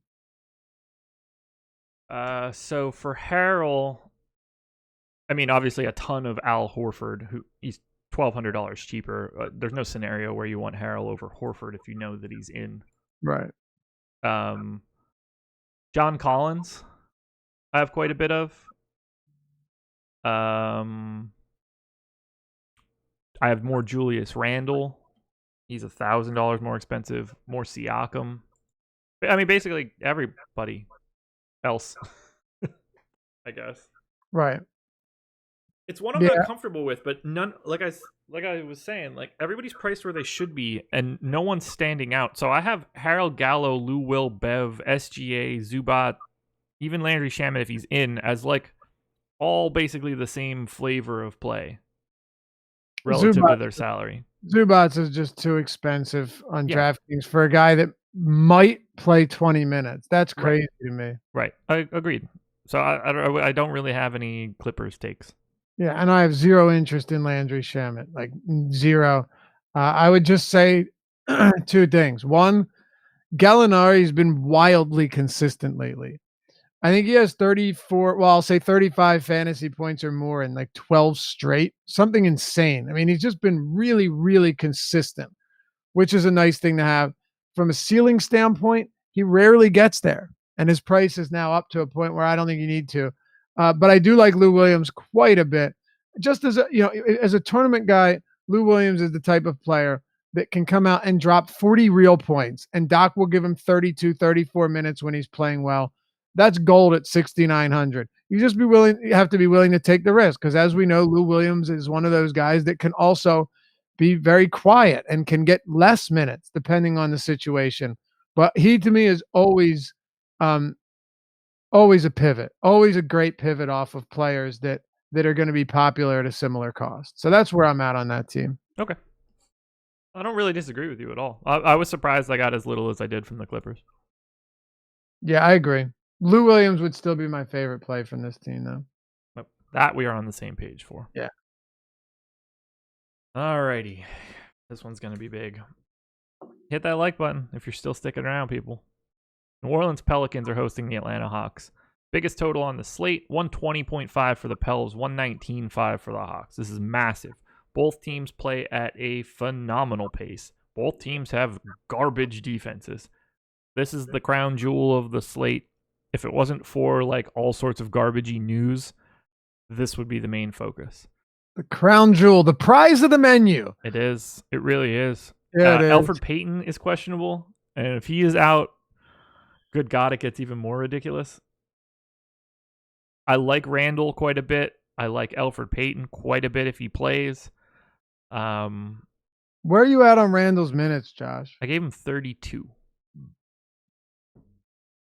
I got 39% of them at that number on FanDuel. So this is can we break this down real quick? I think it's I'm sure we're going to. All right. I mean, where are we going, man? No. I mean Randall's minutes. Oh, yeah, sure. I mean, any part of this. We're not going anywhere. I hear you, brother. I hear you. All right. So the Rockets had a big lead last game for quite a while. Randall didn't come back in for the fourth quarter. He played 26 minutes through three quarters. Against Orlando, that game was on the 20th. I tried to type popcorn and typed poop corn. Sorry.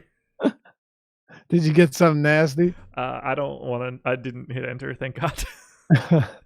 Sorry to interrupt, but this is just, you're good, bro. That's actually got me. Julius Randle against the Magic played 9:19 in the first quarter, so more than 9 minutes. Got 2 fouls. Came out at the second foul. Then comes back in to start the second quarter. Plays a minute and a half. Catches his third foul. Okay. So he caught his third foul there, did not come back in for the remainder of that game. So Alvin Gentry played it like this was an actual real game, right? Where he's like, okay, you got 3. By the way, I know you were sleeping. Igor Kokoshkov did the most ridiculous thing, even more ridiculous than what Alvin Gentry did the other day against the Suns. You will not believe it. I tweet, Devin Booker needs to stay in this game no matter the score. Meaning it was so fun to watch. I get it. They were feeding him. By the way, Jimmer Fredette came in and blocked him from getting the 60. He shot 1 for 10 and just kept jacking up shots late in the game. And Booker, ridiculous. Booker finished with 59 and Fredette shot 1 for 10. Great work, Jimmer. Yeah, he got a big ovation from the Jazz fans. But anyway, Igor Kokoshkov takes Booker out with about 4 or 5 minutes left. I'm like, damn you. It turns out that he took him out because, mind you, they were down by like 25 points. No chance of coming back. Jason Tatum plans to play, by the way. Oops. Takes about 4 or 5 minutes left. Turns out he brings him back with 2.5 minutes or so remaining. He pulled him because he had 5 fouls. Dude, they were down by like 25, 30 points. Booker gets a 5th foul. He comes out and brings it back in. I don't. Booker look at him like, what in the world are you doing, man? I don't know. It was amazing. And look, I'm not saying that's why he brought him out, but to think that like, all right, he's got 5 fouls. Don't want him to foul out of this one. And then actually let him come back to get his 60, which he didn't over the last 2 minutes, I thought was pretty hilarious. I love that you're somehow talking about Devin Booker right now in a Pelicans-Atlanta game. Well, there were many ways that my head somehow allowed. That you got there off of Julius Randle's minutes. Now I don't remember, but shocked that we go long. There was something there. You have no string to it at this point. You're grasping. I can see it. I mean, minutes. You know, his minutes, Booker's minutes. Yeah. Anyway, Randall's minutes have been curtailed in back-to-back games. One because of foul trouble, another because of foul trouble and blowouts. The Magic were up by 35 points in the fourth quarter. So I'm with you. I don't think it's necessary to say Randall should be projected for less minutes in this game just because he hasn't played him in the last 2 games, both blowouts, 1 foul trouble. Yeah, right? I mean, yeah. Am I missing something? No. I'm more likely to give him 34 than do anything else with his minutes. So I'm going to be there quite a bit. AD getting 28% ownership on FanDuel is interesting. 7,400. I've got him. Holy shit. I have Anthony Davis projected for 1.94 FanDuel points per minute today. Yo, that And I got 5% of him. 1.94, you said? 1.94 on FanDuel. 38.8 fantasy points in 20 minutes. The funny thing is he's played one game against Atlanta, played 21 minutes, had 41 fantasy points. I'm under protecting him. Dude, his per minute rates have been insane. Like you said, doesn't he lead the league since the deadline? Or you said last 30 days. Last 30 days, he is just barely behind or barely ahead of Giannis. He's at 1.84 over the last 30 days. Amazing. Yeah. 1.94 I have him projected for. So, I mean, on DraftKings, Randall's 81, Davis is 72. Like, just give me – I know that Randall isn't an 8 fantasy point per minute guy, but, like, he can play a lot of minutes here. Yeah, I mean, he's going to play go ahead. 14 more minutes than him. It's just like, what do you do? Right. Until I see Alvin Gentry cut his minutes back in a game that isn't a blowout or where he isn't in foul trouble, I'm going to assume that there's nothing to worry about. Yeah, I agree with you. Because I can't just say, "Oh, I think Gentry's going to do this," when I have no reason for it. There were reasons why he hasn't played as many minutes in his last 2 games. Do you like anybody else here? Like, do you like Peyton if he plays? Or do you have him in? Well, the price tag is getting up there. Mm-hmm. He's definitely come back down to earth. But you've also seen blowouts again. This is tough. I'll tell you right now. Let's see. I'm projecting him in right now because I don't know. Yeah. I mean, do you have him out? No, I have him in. I didn't get a lot. No. You know who I did get some of though was, and I didn't feel great about it. Stanley Johnson. No, not Stanley Johnson. Bertan's brother. I got some Frank Jackson here, and normally he's a guy that I really have zero interest in playing, but he is playing big minutes regardless of the score. Yeah. You look at these games, he's playing 34, 32, 40, 35, and has actually been he's actually getting a decent amount of opportunities. So Drew Holiday's last game was the 6th of March, right? The 6th of March. So Frank Jackson, since we'll say the 7th, is at up right now. Frank Jackson's usage since Drew Holiday's been out. I love that add more funds loads just quick. It changes the way that I look at DFS. Isn't it great, man? It I really used to get so disgusted, and now it's just immediate and it works. I find myself getting mad at the site before I start the query because I'm used to what it used to be, and now it's just fantastic. I hear you, man. I know. So Jackson usage right around 22%. Now, he doesn't do a whole lot else, but just keep this in mind. Frank Jackson, this is an elite spot for a scoring-dependent guard. It is an elite spot for a scoring-dependent guard. This Atlanta backcourt is routinely demolished by these type of guards like Frank Jackson. So, yes, I actually think that there is a decent chance that Frank Jackson has a good to very good game given his price point. The Atlanta Hawks on the season are allowing the second most points to shooting guards and the second most fantasy points, the most assists to the position, the most steals to the position. So maybe even Frank Jackson can fall into some peripherals here. If he plays 35 minutes, 34 minutes, there's a chance Jackson goes for like 30 real points. And I'm not kidding. It's actually possible. If Elfrid Payton's out, I will actually have a ton of Frank Jackson, even though he's at 5K. So this one's weird. Obviously, the spot is fantastic. I've got Frank Jackson in for 33 minutes. I might look to give him another one. I don't have any. And that's kind of crazy to me because I had a ton of him on the 24th against Houston. He went for 34 fantasy. Like, it couldn't have been better for me. But his price has jumped. He is up $600 since his last game, which I think is pretty relevant. I do want to dig into it a little bit more because I'm surprised that I'm not getting any at all. And clearly, if Elfrid Payton ends up out, I'm going to be getting Frank Jackson. There's no real way around that. Right. But I like you pointing him out. It's somebody that I would like to get more of that I don't have right now. Yeah, I hear you. And we've talked about this a lot. I've said this. I generally do not like playing Frank Jackson. I don't like playing guys like Frank Jackson that are very scoring dependent. But this is a Hawks team that really gives up everything to the position. I mean, dead last in assists allowed.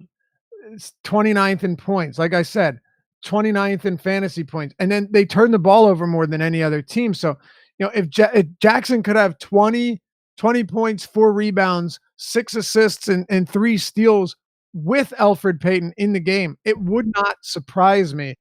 I actually do not think he is that overpriced in this spot. And I expect to see a decent amount of volume and a decent amount of those shots finding the net. You mentioned him being scoring dependent. I've got 900 plus people in my database. Frank Jackson is 37th in his percentage of fantasy points coming strictly from scoring. There you go. And the guys at the top of that list are the guys you would expect. Redick, right. Eric Gordon, Boyan, Doug McDermott. Yep. Terrence Ross is probably close. But again, that is why a matchup. Ross is 2 spots behind Frank Jackson. There you have it. Yeah. JJ Redick. Redick's at the top. Redick is number 1. 68% of his fantasy output is just from points. That's why I hate playing guys like. But here's the difference, Josh. Against Atlanta, they allow for more. Yeah. And that's what I love. They turn the ball over at an alarming rate. So you have that working in your favor, right? Yeah. No team is allowing more steals to opponents than the Hawks. They're the only team in the double digits. 10 steals per game. Forget about turnovers. 10 steals per game is insane to opponents. The Hawks are 29th, and they are at 1 full steal lower. Just everything. They play at an elevated pace, so you're going to see more rebounding, more steal opportunities, more assist just everything. So, yeah, I do like Jackson here. Okay. Anybody, if Elfrid Payton is out, we're firing up Ian Clark. Yep. Frank Jackson. That would be it for me. Oh, well, in the backcourt. Sorry. In the backcourt, that would be it. Not changing anything for me for Randall, clearly. Wait, do you have Randall? I don't even know if you answered that question. Yeah, I do. 39% on FanDuel. I only have 16% on DraftKings right now. I expect that number to go up. Yeah. Again, I have 70-something% Al Horford taking up a lot of big man spots right now. For sure. You have Randall at 32 minutes, you said? I do. I think that's an appropriate number, yeah. Yeah, I mean, if that number is going anywhere, it's up. It's certainly not going any lower. No, I think 32 makes a lot of sense. I like that. All right. You want to talk Atlanta? Let's do it. Again, massive pace spot. Pelicans defense is bad. Great. Second highest implied total on the slate. This game is just incredibly appealing. I've got a decent amount of Trae Young right now in the 30% on both sites. I've got 42% John Collins on FanDuel, 40 on DraftKings. I'm a guy that never gets John Collins, so just want to point that out. I have a little bit of Dwayne Dedman on both sites. Torian Prince is getting some love on FanDuel at 20% ownership. I don't have him right now. I assume that's just a function of how many other guys I'm playing that are value plays. But for me, Young and Collins look fantastic here. Yeah, they do. This whole game is just beautiful. It really is. But when I'm talking about Frank Jackson with such emotion, you know that there's something to like here. They're going to shoot like a combined 28% from the field, and it's going to be a bloodbath. No question. But as long as they shoot, that's what we're hoping. That's that's all we can ask for. Seriously. Yeah. People always get, you have people get mad like, dude, he sucked tonight. Nice job. Well, he shot 27 times. I don't know what to tell you. Like, he got to the line 11 times and missed 7 of them. The opportunity is what we're playing for. Yeah. It's, whatever the results are the results. But that's why with Jackson, the opportunity for more peripherals is actually going to be there tonight. along with higher usage. So I'm with you on Trae Young. Big fan of him today, as are you, I'm assuming. Yes, yes. Where are you on Randall? Or sorry, I'm sorry, John Collins. Okay. Yeah, sorry. I have 42% on FanDuel. We're projecting 17. I have 40% on DraftKings. We're projecting 17. I love John Collins today. It does not get much better than this for him. You have him over 30 minutes? I have him at 31. Okay. So do I, by the way. But okay. Yeah. That seems to be his peak on a day where it's going as well as it can. And a 1-point game, I have a hard time projecting it as anything other than that. I have him at 30, by the way. 30. Yeah, that will not change my exposure, that's for sure. No. Here's a question for you. Totally off topic, sort of. Ignoring Anthony Davis, who is the best basketball player in this game right now? Good question. See, I'm not going to say Trae Young, and I have a definitive reason for that. Yeah, because he's not the best player on his own team right now. Well, yes, he is, but no, he's not. You think it's John Collins? Jesus, it might even be Dwayne Dedmon. Yeah. Well, the reason it's not Trae Young is because defensively he's horrid. Right. Horrid. I mean, just brutal. He has been very impressive offensively, though. Fantastic. Yeah, no doubt. No doubt about it. And as a playmaker as well. Let's not take away from the fact that his playmaking ability has been very impressive. The dagger too against the Sixers, like the kid's got something, man. Oh yeah. The kid's got something. I really like. He's always going to go down, remembered because of the Doncic trade. And that's kind of unfortunate. But Trae Young is going to be a good player. Yeah. If this team starts getting good, that'll be interesting because Michael Carter Williams looked really good with the Sixers playing on a really bad team, and ended up outside of yesterday playing his way out of the league in a few years. But now Trae Young's going to be a good player. So I'd say best player outside of Davis. I'm still going Julius Randle. I'm a big Julius Randle guy. I think he's definitely your best player outside of Davis in this game. I'm with you. Okay. I think it's close between him and Collins. That's fair. Randall's shown me a little bit more and more consistency. Also, Julius Randle, defensively, he might not be the biggest guy, but he's also not the worst either. So, Julius Randle. He's been bad this year. What? He's been bad this year in player impact plus minus. Dude, Drew Holiday's a good defender, and he had a pretty rough season. I don't know what it was about this team, but the whole team was miserable defensively. Yeah, that's a two-man band here for the Pels this year. Where are you at outside of Trae Young and John Collins? So I have 29% Dedmon right now, 5,700 on DraftKings, 27 minutes. This game is loaded. Yeah. I assume that I'm getting so much Dedmon because he has power forward as well. That has to be it, right? Has to be, yeah, has to be. So that's really all that I have from Atlanta. Okay. They've been pretty tight with their rotation. Like, they haven't been doing a lot of weird stuff that makes me want to look deeper. I mean, like, could Prince have a decent game? Yeah, he could. But here's my thing. I'd rather play Frank Jackson. I know they're not the same position, but I'd rather play Frank Jackson over Prince at basically the same price on DraftKings. Same. Yeah. Same. Yeah, for sure, same. This is a game you really want to pay attention to. And if Elfrid Payton is out, it gets even crazier. Yeah, it does. It gets very crazy if that's the case. Yeah. Like I said earlier, 240 total. Pelicans 1-point favorites. Just everything about this game screams fantasy goldmine. Just the great thing about pace of play and turnover prone teams is that you could have a guy that doesn't shoot very well and still gives you 50 fantasy points, Yeah. I have the Pelicans number 3 in my pace metric. Hawks are number 1. If anybody's curious as to how quick these teams play. Right. This is going to be a track meet. Yes, sir. They're going to cough it up like 45 times. Yes, they are. So, this might be more of a DK game than a FanDuel game because you guys are going to lose 40-something points clear of turnovers. Oh, yeah. That's good. Yeah, but I don't totally mean that. I don't think it'll make a huge difference. No, but like the aggregate on FanDuel will be lower than DraftKings because they're gonna just barf that ball up over and over. Let me and just over. ask, let me ask, before we move on, quick Yeah. question. What do you have? How many fantasy points are you projecting Frank Jackson for on DraftKings? 24. Okay, yeah, that's why we're like super different on this one. What do you have, like 44? 79. Yeah. No, I have him at 30. Okay. But I also have him playing 34 minutes. Yeah, I assume that I end up somewhere in like the 26, 27 range after I take my next lap through. Al Horford closer to probable, by the way. No, look, I'm very aware that I probably haven't projected higher than most, but Most? on a per minute basis, I have him a lot higher than normal. This is just one of those games where I feel very much suits his skill set. Like Here's the deal. He has 8% projected ownership. If you're And gonna that's go what I'm crazy on it, you want to go crazy in this game. right. Yeah, I If have he's no problem with that.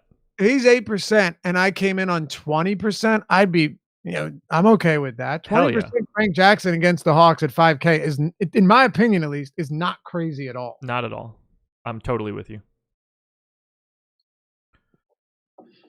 3 more games. We're at an hour and 45. We're not doing that bad given how we started off not even talking about the slate and having 10 games. Yeah, just imagine if we didn't spend all that time on Devin Booker. I spent precisely a minute and a half on him, sir. I'll have to check the tape. I clocked it. Dallas Mavericks hosting the Sacramento Kings. 112.75 implied total for the Mavs. 113.75 for the Kings. This is sort of like the light version of Pelicans Hawks. Yeah. Massive pace up Very for light. Dallas. And Dallas has been a lot better at home. They're also terrible. They're real bad. You think Doncic plays? Judging by my exposure, I guess the answer is yeah. Yeah. I have him in for 32 minutes, so I even tried to cut his minutes back. I got 21% on FanDuel and 36 on DraftKings. Okay. And Maxey might be the best play on Yahoo tonight. What's he, like $10? He's the flat minimum. Of course he is. What are you doing with Luka if he's playing? Well, I mean, do we have any reason to think that he's not? He's not questionable, right? no, he is questionable. I don't remember seeing it. Yeah, he has left knee soreness. Yeah. He's always questionable. But he's actually missed games recently, which is what worries me. So, look, I don't know. If Luka plays and he's 8,500, need I even answer that question seriously? Yeah, I'm gonna have so much.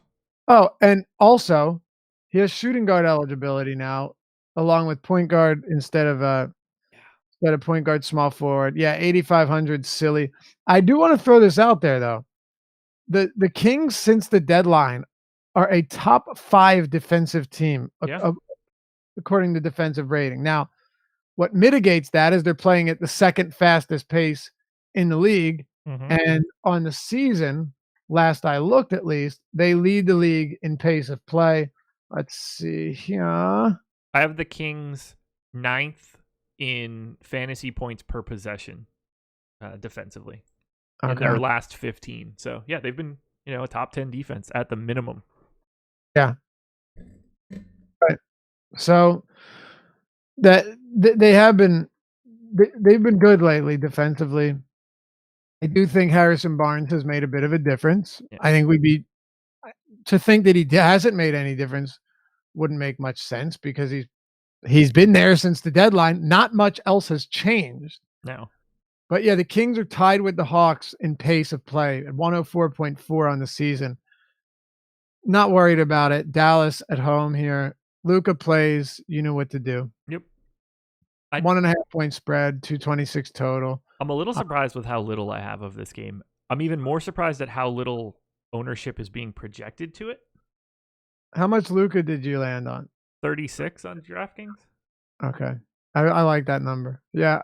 So outside of, we have Dirk at 15 on DraftKings.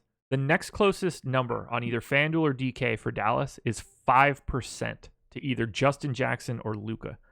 This game isn't being touched. Now, Luka's numbers are lower because of his questionable. So I'm not ignoring that. No one else is on anything. They're not on Brunson. People aren't on Maxey. People aren't on Dwight Powell or Jalen Brunson. Like, there's just, these guys aren't getting any ownership. Yeah. That seems weird to me. So, okay, let's break it down. Now, Powell has small or power forward eligibility on DraftKings. Sorry, FanDuel, which makes a difference. Yeah. I think it makes a pretty sizable difference, actually. On DraftKings, where he's only center eligible, kind of different. 5,900 though. Yeah. I don't think it's crazy. What's he priced at on FanDuel? I mean, you're not playing Dwight Powell over Al Horford today. No, you're not. But this is a really good matchup for centers, at least. Yeah. How good? I don't know. The rebounding is the one area that the Kings really struggle to defend bigs. They're dead last in rebounding when it comes to opposing centers and really opponents to overall. They've done a decent job, though, of limiting scoring. They're bottom 7, I think, in points allowed. So it really is the rebounding part that the centers have done so well against them. Also, last I looked, at least, they have had, let me check here, because I don't think it really helps Powell all that much. The Kings have been blocked at a top 10 clip, at 9th most. If it's a Miles Turner or something, or an Andre Drummond, you really like it. Powell's pretty easy to get away from. Doncic is the one guy here where it's at 8,500. I don't understand it. I don't get why he's that cheap. Makes no sense to me. It's either going to be really good for my bankroll or really bad. Yep. Let's see if he plays, but that too. Otherwise, it's Trey Burke season today. I know. Dude, they get a 5 possession per 48 differential here. Yeah, it's massive. +5. Massive. That's insane. Look, if Jalen Brunson and Maxey are going to be 2% on FanDuel and 0 on DK, and Maxey's going to be 1% on FanDuel and 0 on DK, I'm going to have these guys in like 10% of my lineups. I don't hate it. I get where Maxey's $5K on FanDuel. I'll take the chances there that he plays 30-something minutes. $5K on DraftKings, I have 0 interest, though. No, I got 1% on that one. That one I don't need. So, just pay close attention to this game, guys, because it's fast like Pels Hawks. And if you can make like a nice chalky lineup and move one of those chalk guys from Pelicans Hawks into Dallas Sacramento, you can make a very unique line, and I don't think you're losing a lot. Yeah, I hear you. Like, and Sacramento's weird too. I'm not getting there. Highest exposure to anybody on either FanDuel or DraftKings that we're projecting is Buddy Hield on FanDuel at 8%. No one's in double digits at all from Sacramento. And I don't have anybody in double digits. No Fox, no Bagley, no Barnes. I don't care about revenge narratives. I'm not getting the B Jelly other than 1% on FanDuel. These guys are expensive. Yeah. I'm not as surprised that I'm not getting a lot of Kings. And I'm pretty all right with it. Like, Willie Cauley-Stein, just look at these minutes. 18 and 17 over his last 2 games. Yeah. I gave him 24 today. I don't really know what to do. I just wanted to give him enough that I won't get him. I mean, Giles is doubtful, though, so who knows? I mean, I have him out. That basically hasn't mattered. They just took Giles minutes and gave him the cost of Kufos. Yeah. And Bagley's playing a lot. Right. Bagley played 36 minutes last game, 29, 28. Like I would say Bagley is getting up there in price is the thing. When is Bagley too expensive? Right now. He's projected for no ownership, and I got him in nothing. So, I mean, and it's got to be right here, right? Right. And I have him projected at 36 fantasy points. I'm just still not getting any. I have him at 36.0. That's great. I got him at 35.9. Oh, you hate him then. Yeah. That's the conversation that Adam and I have now every day about Luka. You hate him if you haven't projected lower than you? Yeah, no matter what that amount is. Rational conversation. Exactly. What else would you get? Right. Nicholas Batum is doubtful, by the way. But Yeah, De'Aaron Fox, Buddy Hield, all of them are just like tertiary plays at best, really. Yeah. Before I wouldn't have thought that just by looking at the game and knowing, the pace and Yeah. defensive matchup. And then you look at the prices and it's like, well, this is like the one team on the DraftKings slate that isn't $800 underpriced or at every position. Like Fox is 7,700, sure. Right. Bagley's fine. Like Bagley's 73, Hield 72. All these guys are priced where they should be. Harrison Barnes is the same price on FanDuel he is on DraftKings, and he's still bad.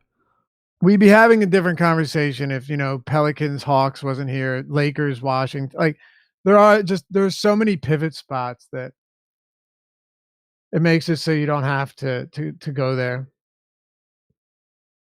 Bagley's been awesome though, by the way, just from a real basketball standpoint. It's been fun to watch him. Yeah, I got on that train real early. Probably earlier than I should have. But he's a good player. Happy to be there. Yeah, I'm a big fan. They shouldn't have drafted Marvin Bagley, but that's neither here nor there. Yeah, and the Suns shouldn't have drafted Ayton. No, they shouldn't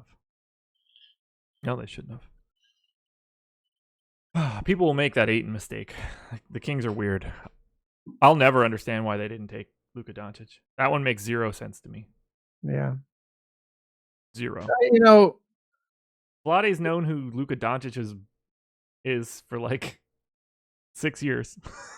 I know. But no, like you're right about the Ayton thing, just in that, look, Doncic, everyone knew he was going to be good.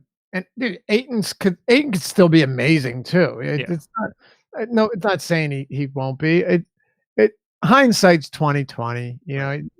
Giannis was drafted like 15th overall or something. Yeah. But he was also, there was quite a bit of risk there. I don't know, for those of you guys watching, how long you've been watching basketball, if you just got into DFS basketball over the past couple of years or whatever. If that's the case, yeah, he was drafted 15th overall. If that is the case, you don't know then that Giannis was when you talk about a project, there was no bigger project pick than Giannis Antetokounmpo. No, I mean, he was skinny as a rail. He didn't look anything like he does now.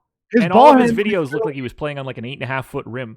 Yeah, and his ball handling ability was garbage. Yeah. I remember Kidd tried to run him at the point, and he really struggled in that respect, as would be expected.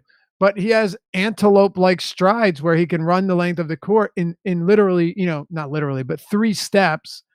There was just all of those intangibles. Basically, by the way, as much hatred as Kidd gets, if you were to ask Giannis where the bulk of his development and maturation process goes to, the credit, it would be Jason Kidd. Yeah, they got along really well, right? Like Giannis came out when they ousted Kidd, and he said, like, dude, he loved him. That's not great.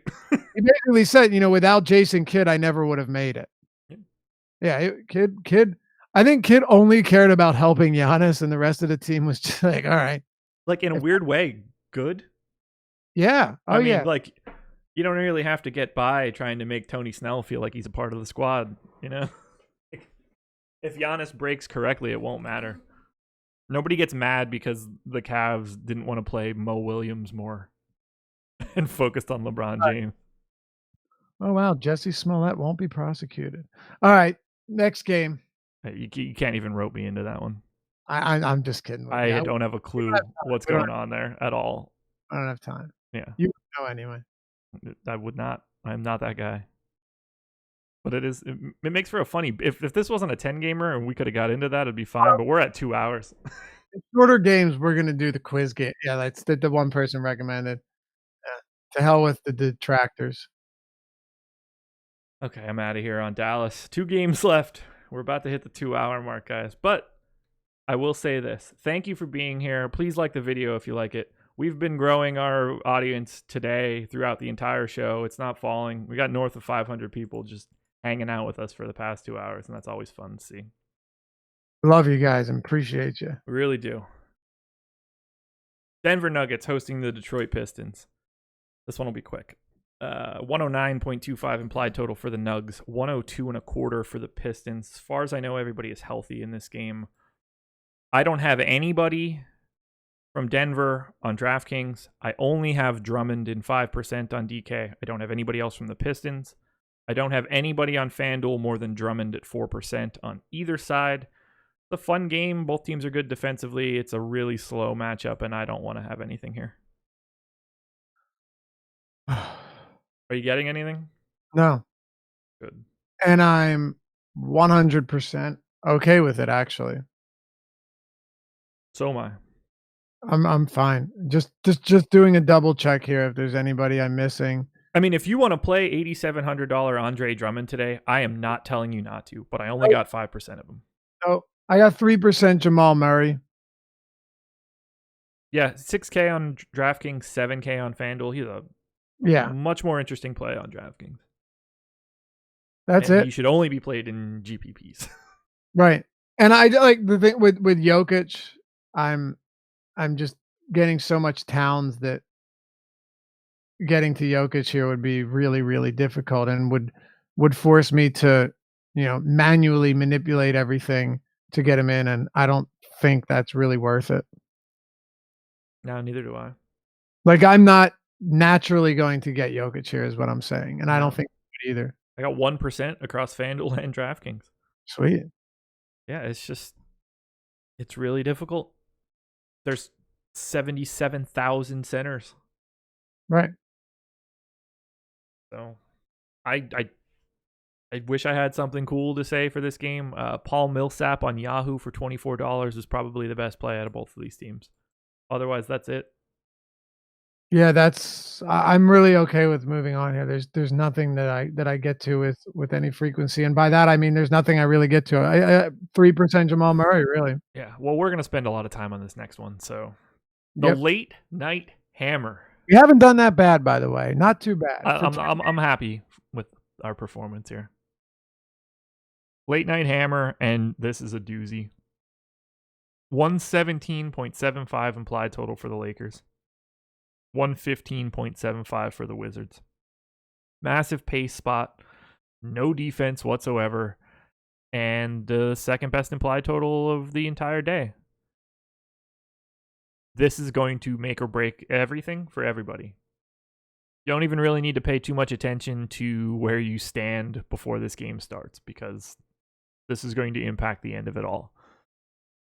I know, man. What a monster late night hammer game. Yeah. You've got I just wish it wasn't the Lakers. I wish it was Wizards plus someone else, like Pelicans or something. Yeah. So I didn't have so much ambiguity. Let's start with LeBron. LeBron, man, has been what a weird spot this is. Walton and then basically they say we're going to be playing 28 to 32 minutes. Or not. And now he's played 35, 37, 37, 35. What are you thinking on this? Because it seems like in close games, LeBron is going to play his normal minutes. I gave him 34. I don't like it, clearly. He's at 11K on FanDuel, 10-2 on DraftKings, 49 on Yahoo. I got him in 29% of my lineups on FanDuel and 15 on DraftKings, which is basically right with the field on both sites. And I'm cool with that. I was hoping that I wouldn't get an extreme either direction, and I didn't, and that is perfectly acceptable to me. Yeah. What are your percentages again? Sorry. What are your I have 29 on FanDuel. We project 23. I have 15 on DK. We project 17. So, okay. By all accounts, just right with the field. And I think coming in with the field is pretty sensible here when we really don't know the case. When I say, I'll use past results, to predict the future, I'm not talking about how he's done against the team. I mean, I'm not going to say, I'm giving him 28 minutes here when he's been playing 35. But in LeBron's case, I don't know if that's going to change on a dime, right? So are you giving him 35 minutes here? 34. Okay. I'm giving him 33. Yeah, I wanted to give him 32. That's what I had him in for. That's been like my whatever baseline for the past couple days. And then I look at the shit and it's like, well, apparently none of that is true. I moved him up to 33 because I don't know how I don't right now. I kept, like you said, keep projecting him at 32 and he keeps playing more. You can't just keep projecting him at 32 minutes. No, I'm going to There's gonna come a day where I just end up. It could be today where I just end up wrong on the minutes, and that's the start of it all. And I don't know how to. Well, but that's what I'm saying. Until that day comes, you can't just preemptively do it. Miles Plumlee to undergo season-ending knee surgery. That news that really needs to come out at 11:27 a.m. For a second, I was just like, "Oh, that's kind of relevant." I was like, "Nope, that's Mason." Yeah, I actually thought I initially saw Plumlee and I thought, "Oh, interesting." Yeah. But And I was like, "Oh no, this is the dude for the Hawks that hasn't played in 6 months." literally has not played since New Year's Eve. So yeah, He must have went hard. Godspeed, Miles. Yeah. Or pull him for you. Okay, let me ask you this though. I asked you earlier in the show. Rajon Rondo is $6,100 on DraftKings. On FanDuel, Rondo weighs in at $6,600. Mm-hmm. He has not played very well lately. He is not getting up a lot of shots. However, he has played 37 plus minutes in 2 of his last 3 games. Yes. What do you do with Rondo against the Wizards team? I mentioned this earlier in the show. When you're talking about how they have fared against point guards this year, and yes, I'm going to use a little bit of DVP here because it's relevant, and it's relevant for a specific reason. That specific reason is look at their guard defenders. You know, they just very, very bad. No one has allowed more points to the position. Nobody. As far as assists go, only the Atlanta Hawks have allowed more assists to the position. And Rondo tends to get some assists when he plays. Exactly. And only the Hawks and Suns have allowed more fantasy points. Even the Wizards have allowed the 8th most rebounds to opposing point guards. The reason it's important is because, like the Hawks, the Wizards are playing at an elevated pace, and they allow for random peripheral stats throughout the entirety of a game, which is where somebody like Rondo really thrives. You know, the Wizards are playing at a more elevated pace. We've seen that, or at least, you know, they're a top 10 pace team, which is pretty nice. They're also a terrible defensive team, 24th in defensive rating since the trade deadline. This game's going to see a lot of scoring. I feel like if there's ever a game for Rondo to get back on track, this has got to be it, Josh. Well, I hope you're right because I got 37% on my DraftKings scrunch, and we're projecting him for 16. There you go. 32 minutes? Is that what you have him in for? Sorry. Yeah. Yeah. And yeah, you got him at 32 minutes and you're getting that much. I mean, imagine if he ends up playing 37 again. Yeah, I assume I'll be happy about that. Do you have him at 1 fantasy point per minute? You have him higher? What do you have him at? 1.05 on FanDuel, so somewhere around like 1.1 for the game. And that's just, a lot of that has to do with just the increased pace and stuff. But given the matchup and the pace, you have to put him up. You have to. Yeah, he's been at 0.94, so just adjusting for pace and defensive matchup gets him north of 1 pretty naturally. Right. And then I don't think that he's as bad as he has been playing, so that's how you get a little bit higher. Exactly. And then 32 minutes. 32 minutes is kind of conservative. You know, it's not crazy at all. No, not at all. I mean, they're running low on bodies, so I feel a little bit better about it. I don't have as much Kuzma as I expected. Just 12% on FanDuel. He's $200 more expensive on DK. I didn't get any. I have been riding the Kuzma train pretty hard lately, and he's been really, really bad. So I'm nervous to hop off today, but he does not grade out well. I mean, really, Kuzma has had one like legitimately good game in the month of March. Well, I feel like today is going to be the day where he has his second since I'm not there. It's very possible. This is a team that has been equally dreadful against power forwards, and it really doesn't matter whether or not it's the newer team or the older team. You know, that doesn't matter. So, what do you talked about the best value play on DraftKings from the Lakers? The best value play, you said? Yeah. I mean, are you going with hold on, let me try and figure this out before. All right, so let's see here. Who is it? Are you playing the air guitar tonight? I'm not following. Lance Stevenson, man. Oh. Oh. Got an air guitar gimmick. Yeah. Is this your first NBA day? Wait, you really Lance Stevenson here? 3,600 on DK. I mean, I assume that it falls off as more and more value opens up. I got him in for 22 minutes now. Now that he's back, I expect him to get at least that kind of run. I got 15%. Okay. All right. I don't really have much on that really. It's Shooting guard, small forward is the key piece of that. yeah. He becomes an interesting piece to switch into whatever you need because he can pretty much go everywhere. If Reggie Bullock plays though, does that change it for you or no? I have Reggie Bullock in. Oh, you still have him in? Okay. Yeah, Lance played 25 minutes in this most recent game. Yeah, I gave him less than that. Reggie Bullock was out. Yeah. I don't know if that matters to you, but Bullock didn't play at all, and he's been getting, 25, 28 minutes. That's why I was asking if it made a difference. Sorry, he's been playing 21, 24, 28, kind of all over the map, but still minutes. 1, 2, 3. I mean, I have to assume that they don't go 35, 40, 37 on LeBron, Kuzma, Rondo again. I don't know what these guys are doing. I have no idea. I have no clue. Yeah, I don't know either.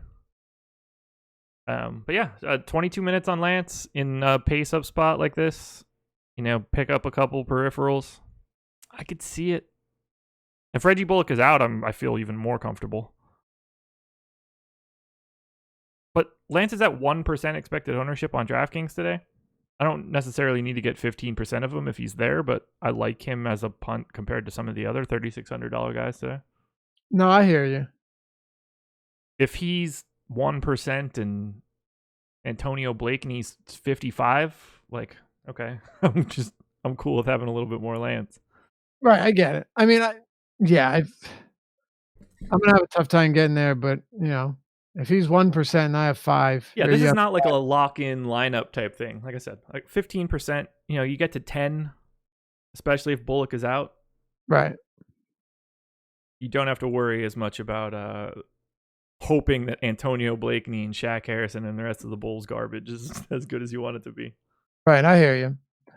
Do you have, before we close this out, I'll tell you right now, I've been on McGee over each of his last 2 games with the monster 72 and the 47, right? 52 and 5,600. I feel like I have won, and now I must jump off. Now you may say, "What a silly approach that is." Why would you? Well, because he's now $6,500 on DraftKings. Yes, it is still a strong matchup. He's $7,500 on FanDuel. McGee's had 2 outstanding games, but we know JaVale McGee is still JaVale McGee. He is a pretty solid fantasy option, but he is no lock to be dropping 40 plus every night. It is against the Wizards, though. So with the elevated price point, where do you come in on JaVale McGee? I have 0. Okay, there you go. I only have him in 24 minutes, though. If I gave him 30, then, I don't have 0. Oh, you're only giving him 24 minutes? I don't know what the hell they're doing. Yeah. I have him at 29 minutes, and I still only got 5%. How about that? Yeah, like I'd probably be fine with that. I have him at almost 1.25 fantasy points per minute too. It's just the problem is the center position. Actually, I'm looking at a couple things now. That'll probably increase once I have no idea how to project the minutes for JaVale McGee and Thomas Bryant. Well, that's the funny thing. Okay, so the reason I said, "Oh, that'll probably change," is I just saw how much Thomas Bryant I was getting, and then I looked at what I was projecting his minutes for, and I had him at 32. Do I keep giving him 32? I mean, I gave him 24, so Bryant? Yeah. Oh, that's too low. Is it? Way too low. Look, He okay, started. let me say this differently. He started. It probably is. He started twice. No. Why would he not start though? Like, why in the world would he not start? I don't know, because it's the Wizards. He didn't start for a month and a half. Yeah, but they said that Brooks said for the foreseeable future, these guys are the starters, him and Portis. I did Like not see that. What? I didn't see that. Yeah. Actually, it's even on the DraftKings. Brian and Portis are expected to serve as a Wizards starting front court for the foreseeable future after Scott Brooks said after Thursday's loss to the Nuggets, he'd give them some games, blah, blah, blah. So, yeah, I expect Brian to start. I have him projected for 32 minutes, and given that I have him projected for 32 minutes against the Lakers, I have a lot of him. Brian will start every game of the year. Read up. I don't read up because I have 550 people to tell me I'm an asshole when I don't do something correctly. You guys are my personal Wikipedia. Oh man! Wait, what did they say? Bryant will start every game the rest of the year. Read up. I mean, that's ex-Cossack. He's going to be a dick to me one way or the other.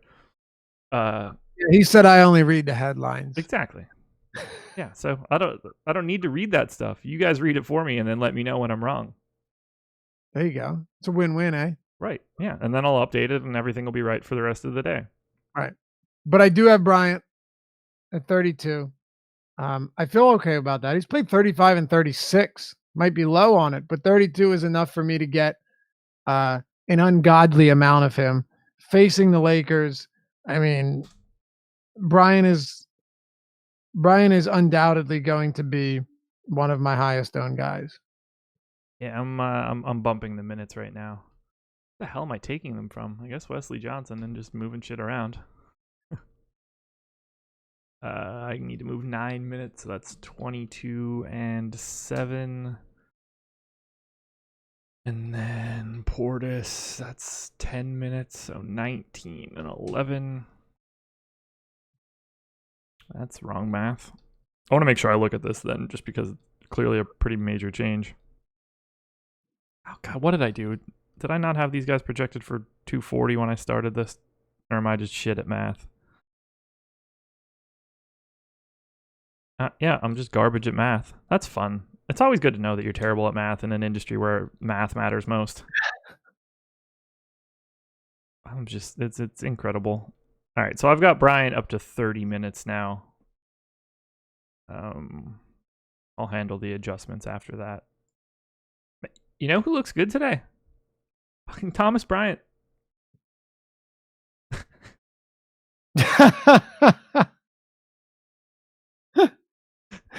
He does, doesn't he? Yeah, I'm shocked everybody else isn't smashing him like I am. He's at 32% expected ownership on DraftKings. That makes a hell of a lot of sense. Ain't that something? Yeah, if you guys aren't on Thomas Bryant, I don't know what you're looking at. I mean, he's pretty clearly the best play on DraftKings out of the Wizards. Oh, man. Oh, God. Didn't you guys know he was starting? Ain't that something, huh? Starting for the foreseeable future. Do some research, everybody. Ain't that something? Yeah, he looks fantastic at 5,200 if he plays 30 minutes. He really does. What do you like other than Thomas Bryant? That's where it gets a little more interesting, right? Because you've got a team of players who are kind of tough to predict. Like Bobby Portis is somebody who I think should at least be in the conversation. I like Bryant more. You know, at this rate, if they're getting similar minutes, give me more Bryant. Actually, I would expect Bryant to possibly play a minute or two more. Bradley Beal, here's an interesting one against the Lakers. It's just really tough if Doncic plays. Yeah. Because Doncic is 8,500. That's really, really tough. And then Troy Brown. I think Ariza's doubtful. So yeah, I've got 73% of that clown on FanDuel right now at the flat minimum. He's $1,200 more expensive on DraftKings. That's crazy. Yeah. Yeah, I don't really have him on DK. No, not a lot on DK. As far as minutes go, I really don't know what he's going to get. But Thomas Bryant, my main man. I don't know where I stand on Beal yet, honestly, but it is the Lakers. And what is his projected ownership right now? Beal? Yeah. 12% on DraftKings. Yeah, it's not very high. I have one. I have none. Yeah, that's Also, notice his minutes are trending a little bit downward. Did he get in foul trouble last game? I only have him in for 38 here, not the typical 40. Only 38, huh? Yeah. Interesting. Only 38 minutes. I wonder if he did get in foul trouble. Bradley Beal, yeah, 2 fouls, and then did he catch a third? He did. He lost 2, 3. He lost about 3 or 4 minutes in this game, so he'd have played probably 38 again, and he played 36 on the second end of a back-to-back against Denver, so there's that. Yeah, I'm more likely to take minutes from him at this point. So Right. I'm in for a little bit of I've just got a couple bites at this game. Portis, Jabari. I mean, obviously Thomas Bryant, Satoransky. I have quite a bit of on DK. I want to be involved in this side of the game, so I'll have a lot of Washington. Just make sure you're setting your rules and stuff. Yeah. That's about what it comes down to for me as well. Thomas Bryant, obviously my top guy from the Wizards. Yeah, clearly. But you like him, right? Not even kidding around. Yeah, I mean, it's Troy Brown on FanDuel. It's Thomas Bryant as like a real play. Right. Troy Brown being the flat min on FanDuel is just that doesn't count. You don't need to know anything in that one. You could tell me nothing about Troy Brown's skill level. Give me his minutes. I think we did it. We're done, baby. 10 games, 2 hours and 21 minutes. We done, baby. We hit it. We're good. So we will have. I got a lot to talk about here. Adam will have the deep dive out, and that will absolutely be happening in the 4 to 4:45 window. It's going to be brutal. I mean, 10 games, probably getting a lot of crappy news that screws up the writing. So I can feel for him on that one. It's going to be rough for sure. We will have Ben Raza and Tim Frank talking the Dell Technologies Match Play tournament today, starting at 2:30. So come check that out. Deeper dive from 4:45 until 6. I'm going to go a little bit earlier today. Because of the big slate, Laffy and Adam breaking it down once again now that we'll have some news at that point. And then live before lock tonight, 6 to 7. Chris Baggs, Fast Eddie Fear, taking you all the way up until lock. And then tonight, since the match play tournament actually locks tomorrow and starts tomorrow for DraftKings, the monster tournament on DK too, 400K guaranteed, 100K to first. So if you're interested in that, go check out some golf. But we will have golf live before lock. Ben and Jason Roslin talking for about an hour on golf again. So 2 golf shows today. If you want to get your golf in, today's the day to do it. Laffy, anything else? Oh, baseball articles. So you'll start to see divisional previews dropping onto the site. Chris Baggs got one up last night on the NL Central, I believe. AL Central, one of the Centrals. NL Central. Jake's got the AL. Each one of us, myself, Laffy, Adam, Spags, Jake, Emac, we're all tackling a division preview. We're dropping those breadcrumbs for you to follow into Thursday with the beginning of MLB. So check those out as they're coming out. Laffy, you got anything else? No, I'll have the preview today for the NL East. There you go. What's the serious plug? Oh yeah, baby, Sirius XM Radio, Awesome-O Radio, Saturday, Sunday, 3 to 5 p.m. Eastern time. Been having some great shows lately, some good guests. Ben Ross has been killing it on the March Madness tip, and we'll have you back on for sure very soon as well. Hopefully this weekend. There we go. That'll work for me. I think we're done. 2 hours, 23 minutes. Look at us. Thank you for joining us, everybody. Drop some comments in. Drop some likes. They're always helpful. Yeah, 4 Corners video as well. Thank you, Method Man Johnson. I love you too, man. Thanks, guys, for joining us. We'll talk to you throughout the day. Adios.